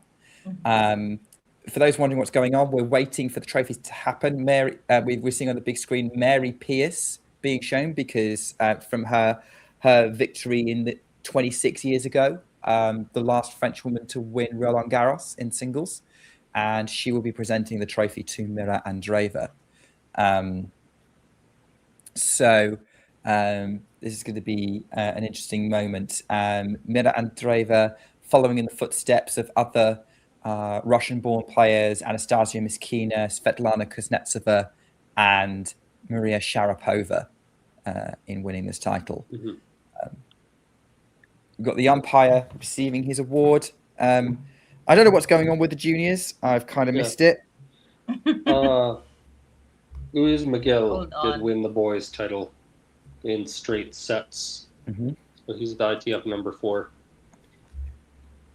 Okay. And then Oktia Breva, as Victor mentioned, Oktia Breva won the girls title.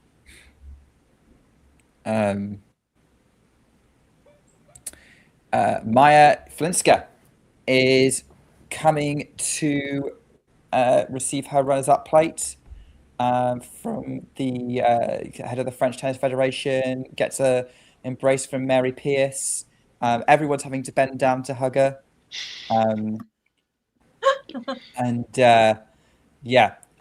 Producer, we have already answered the question. As she, Maya stands there, sort of plate in hand. She can still be very, very proud, regardless of how the rest of her career goes. Whether we'll see her in Grand Slam finals before, like, this is a legendary one for a Grand Slam, and she's about to say a few words to the crowd, which I've got subtitles on, so I'll be able to see if she said anything interestingly. She's already she's saying to Mirra Andreeva, "You're so young and talented, it's so annoying." Which makes Mirra laugh. I know. I mean, it's true. Mirra Andreeva is disgustingly talented. Yeah. She is very, very good. Yeah. She's good, and I mean, with as long as the women are playing now, like, you think she could have 10 to 15 years of this. Like, I think like she's with this title kind of announced herself like this is like she's in that conversation now at every slam. Yes, I think grass is still a little bit of a puzzle that she needs to figure out, but hard courts for sure she's ready to make the step. So, but yeah, I think like she's in that conversation now. Sabalenka, Rybakina, Goff, Swiatek, like it's hard to not just throw her name into that hat now. It's very tempting. It's very tempting. I think I almost did. I wanted to after she won Indian Wells last year, and then didn't quite live up to that, so I had to back off on that. But now, maybe she can establish herself on there. What do you think, Leah? Do you think we're about to get to a top 5 and expand that elite group at the top, or is Mirra not? Do we need to see a little bit more from Mirra before we say that? I mean, I think on hard courts, she can definitely reach semifinals and beyond in most tournaments. So yeah, I think it depends on, a lot of factors too, like if Iga will get her groove back, for example, or like Rybakina, she's a little bit inconsistent sometimes. So, but I think she's definitely there in the conversation of like the top five contenders of the WTA, and it makes it more interesting, I think, to have a new slam holder. I think if she consistently makes quarterfinals and semi-finals at tournaments, she has to be included in that conversation. Yeah. And definitely if she wins another couple of trophies, I think she's going to have to be in that conversation, like beating these top players again. She didn't have to play these guys at the French this year, so that makes a big difference. Although I'm going to be controversial and say if she did play Rybakina or Arena this tournament, I think she would have won, just the way she was playing. I didn't have a lot of belief in the others, but I had a lot of belief in Mirra, and I think she's done it before. I think she was going to do it here. And her reaching the semi-finals here 2 years ago, beating Arena as a 17-year-old, it did make me think, if she's going to win her first title anywhere, it's probably going to be Roland Garros. There's something about clay that she's particularly comfortable on. Yeah, her first title was actually on clay too, right? Like Yassi. Yassi, yeah, I think. You're right. She's stepping up now. Mirra Andreeva is on the podium. She's receiving the trophy from Mary Pierce, who is saying some words of encouragement to her. And she's standing there with the trophy, lifts it above her head. Now that just looks about right. Mirra Andreeva lifts the Coupe de Suzanne Lenglen. She is the 2026 Roland Garros champion. And she realizes she's celebrated in the wrong place and makes a whoop face and had to go to the high part of the podium from where she was supposed to lift the trophy. Hey, you know what? So what? You get to do it twice. You get to raise the trophy twice. I just realized, is Conchita still like the last coach to have female coach to have coach a player to a slam? Like I think Garbine when won under her, she still no one else from that period to now? I can't I think so. Think of any other female coaches who've successfully guided someone to a Grand Slam. It's a good point. Yeah. First of many, we hope, but if not, Conchita Marti is going to be very in demand if she and Mirra ever part ways. Not that I think that's very likely. Yeah. Not soon, anyway. But no, their chemistry is so good and they're so comfortable with each other. I think this is going to last a good few years. Mirra's now got the mic and she's congratulating Maja, quite rightly, for her efforts. And she's saying she wouldn't want to play against her one more time, so I wish you the best of luck for the rest of the season. I hope we play many more finals together in the future. Yes, the jacket does say I would like to thank myself. Now I've got a proper look at it. I mean, let's face it. I'm now watching the subtitles, waiting for her to beat that. Oh, she's mentioning how Mary Pierce beat Conchita Martinez in the 2000 French Open final. Oh, what a moment!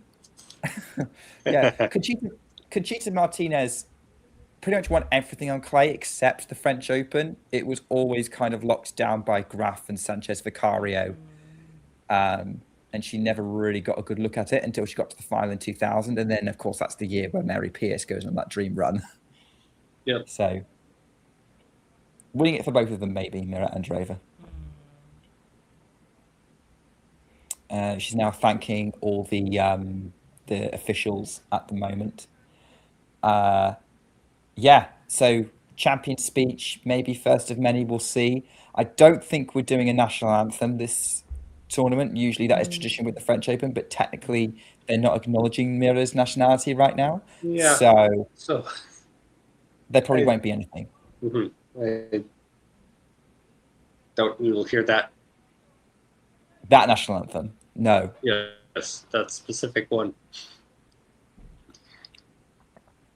And then she's. Garbinier is up in her box right now as well. Who? Sorry. With Garbinier is up in her box with Conchita. Garbinier. Yeah. Is it? Can we start some rumors about Mirra picking up a Spanish passport? She's thanking Conchita, thanking her for experience and advice. Oh, her team changed into a shirt with Mirra's face on it. I'm not going to thank you, that's too much. But thanks to every single one of you in my team who supports me. I will though. Thanks to my parents for always supporting me and always believing in me. My dad is currently watching on TV, so thank you so much for always being there for me and supporting me no matter what. Also, I gotta say, special thanks to my psychologist, Alexis. I know you're also watching somewhere from Florida. So, okay, another latest tennis player to get a sports psychologist. Iga was definitely onto something to adopt that early on. I don't think that's a new thing for Mirra, though. No. I think she's been around for a while, but I don't think she travels with them at all. No. So still thanking the psychologist and all that they've done over the last year and a half to 2 years. As Mirra nearly knocks the lid off the trophy. It's clearly very heavy. Has to be corrected. See, she's got. I'm waiting for the. I want to thank myself. But thank you so much, Messi. She's now thanking the Paris crowd in French. Always a positive move. Always a good move for Mirra Andreeva. Still having a go at doing this in French and clearly not being very comfortable doing it. Sorry from day one, I don't know how to say that in French. Sorry. Bonjour. There we go. She's asking the French Federation president for advice on what to say. So basically, Paris is going to be having a very special place in my heart. So thank you for coming, supporting, and cheering on every player these 2 weeks, which is nice of her. I'm not done. No, okay, Mirra's speech is still going. I'm sorry if it's long, but I have to say something. Here we go. They're zooming in. Last but not least, I also want to thank myself. That was the moment we were waiting for.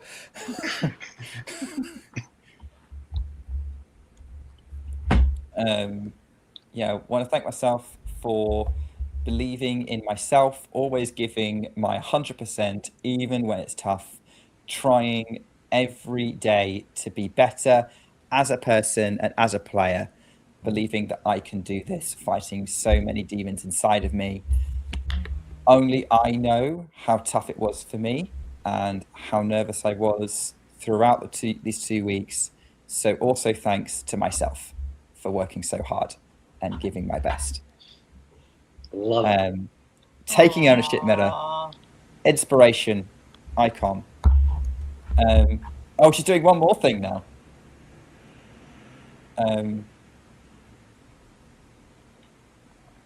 Someone called Alexandra. Oh, she's handing over the mic. Maybe she's been told to stop now.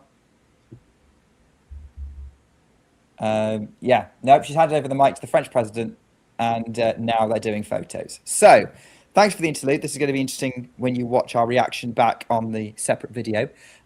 Let's do Matthew's question now before we wrap up on sort of the story of Andreeva and the overall picture. Conchita Martinez, best coach in the world? Question mark.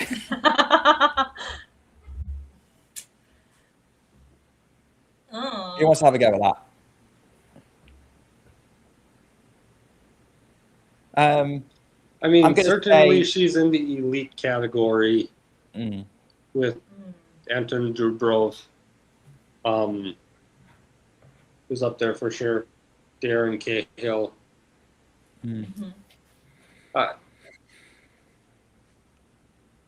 I don't know if there's another active coach, like who's like currently with the player. Obviously, there's a couple other like really great coaches who are not with anyone currently, but yeah, it kind of feels like those three.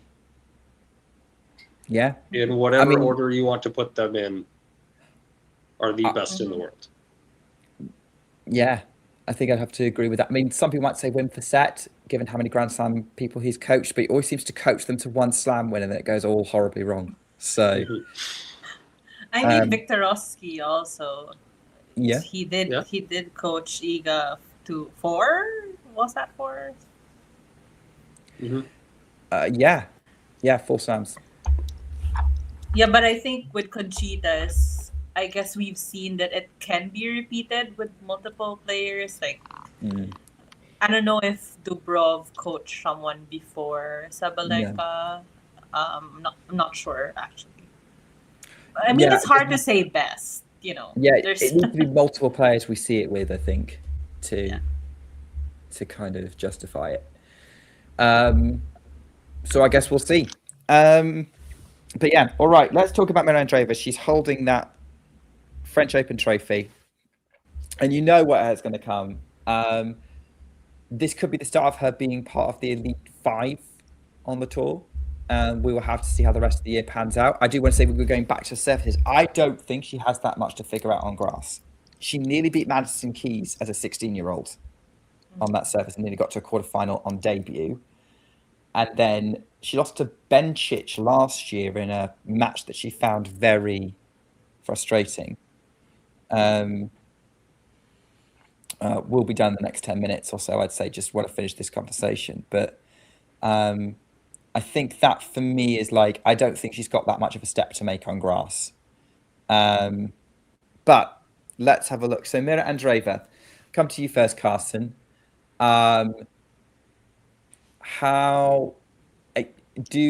Is this going to be a one-off, a first of a few, or a first of many? I mean, it's so tough to know. I mean, what's a few and what's many? Many, I guess. Like more than 3. 3. Yeah, and 3. I don't know. Like, career Grand Slam isn't out of the question with her at all. Like, she could do that. I think world number 1 is something that she can get to. Yeah. This tournament's a great step in the right direction. But I've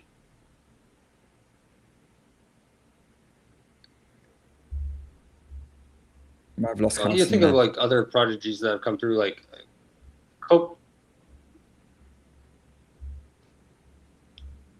Sorry, did I drop out? You're freezing a lot, and there's a little bit of like coming and going. You were talking about Coco just. Oh, am I still here? Maybe. I can hear you there.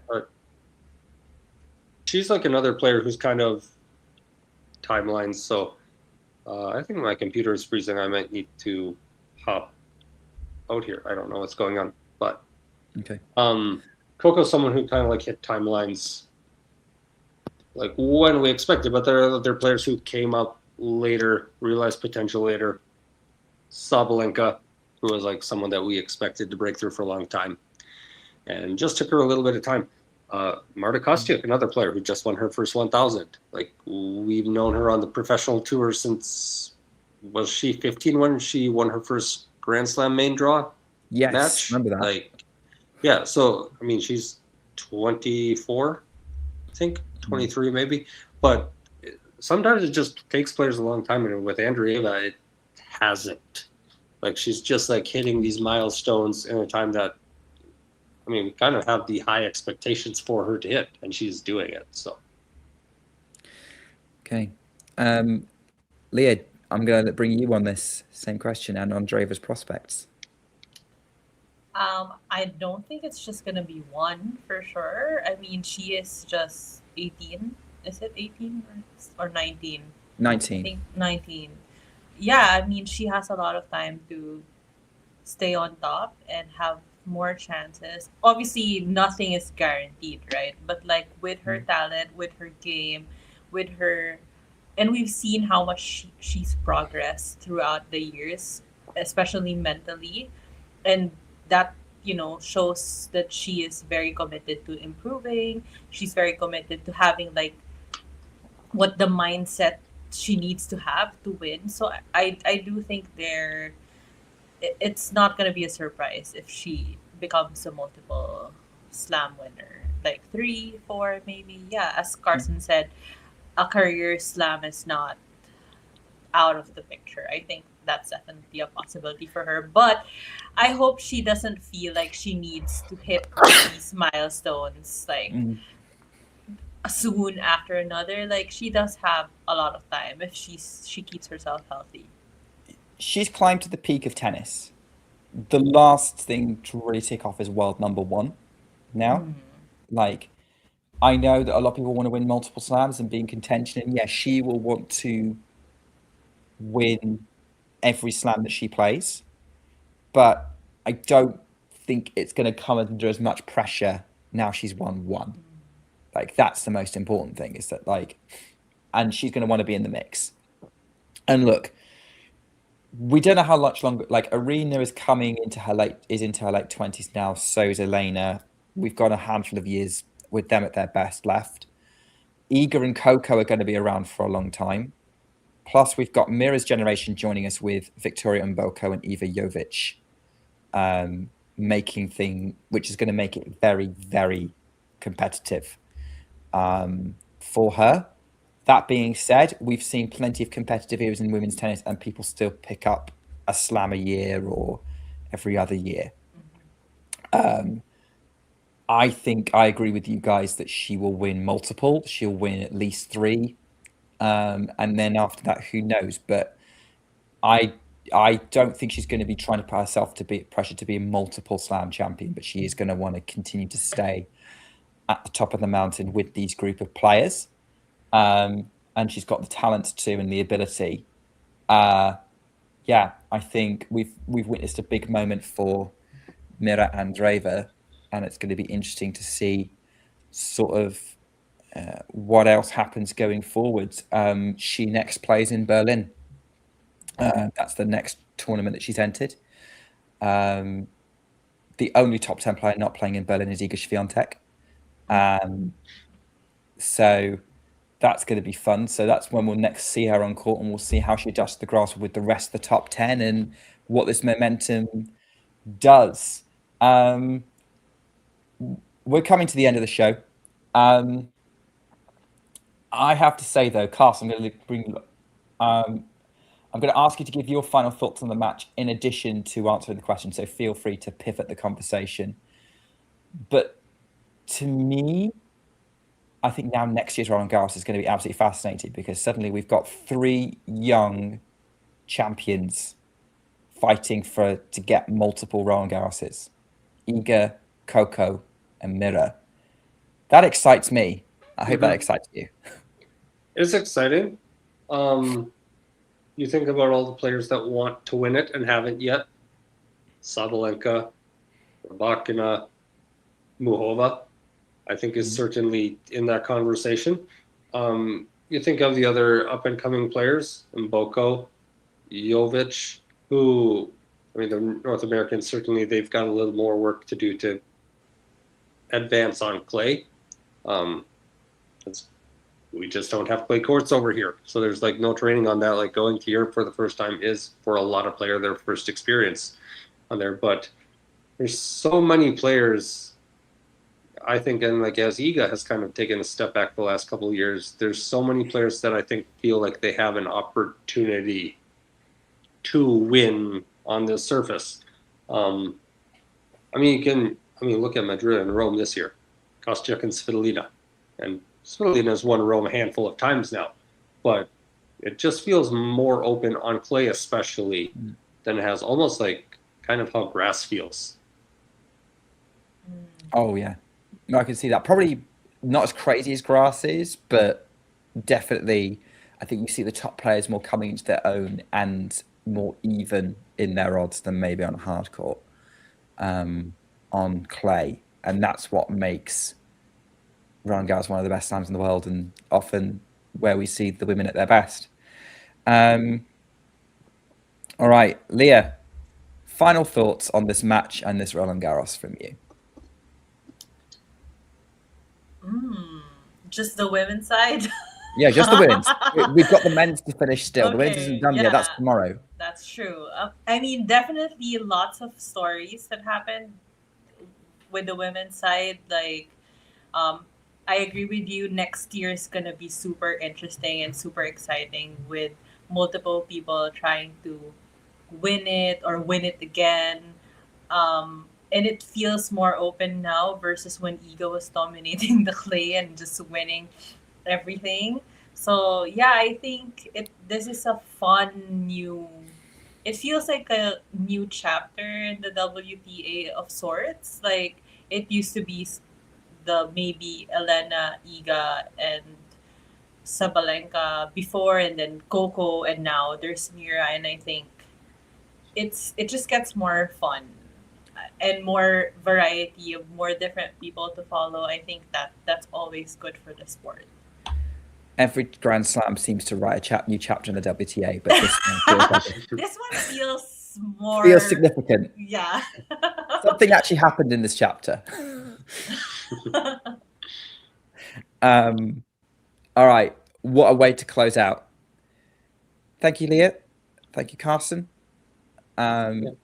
It's been a pleasure sharing this match with you and sharing the match with all those of you who've been watching. That is it. We are closing the book on Roland Garros 2026 for the women, because we do have one more watch along happening tomorrow, and that is for the men's final between Flavio Cobolli and Alexander Zverev. We will be having full coverage of that. Commentary team TBC, but stay tuned for announcement on that. And yeah, we will be. So come and join in with us tomorrow if you enjoyed how we covered the women's final. You'll definitely enjoy how we covered the men's. We will do all the stories from this chapter of the WTA on WTA Weekly, which will happen on Monday morning, sort of European UK time, time TBC. Keep an eye out. Subscribe to the channel and give us a like, but subscribe for when you see these live streams come along, where we'll be deep diving into what happened in Roland Garros and looking ahead to the grass season. Yes, we will be talking about Serena Williams' comeback. And yeah, that will be all that we'll be doing for that if you want to sort of still live in the moment from Roland Garros. So thank you all so much for watching. I hope you all enjoyed. Mirra Andreeva is the Roland Garros champion of 2026. I'll see you on another live stream in the future. In the meantime, take care and keep talking tennis. If you enjoyed this video, make sure you hit that like button. Don't forget to subscribe and click that notification bell so you don't miss out on all things tennis.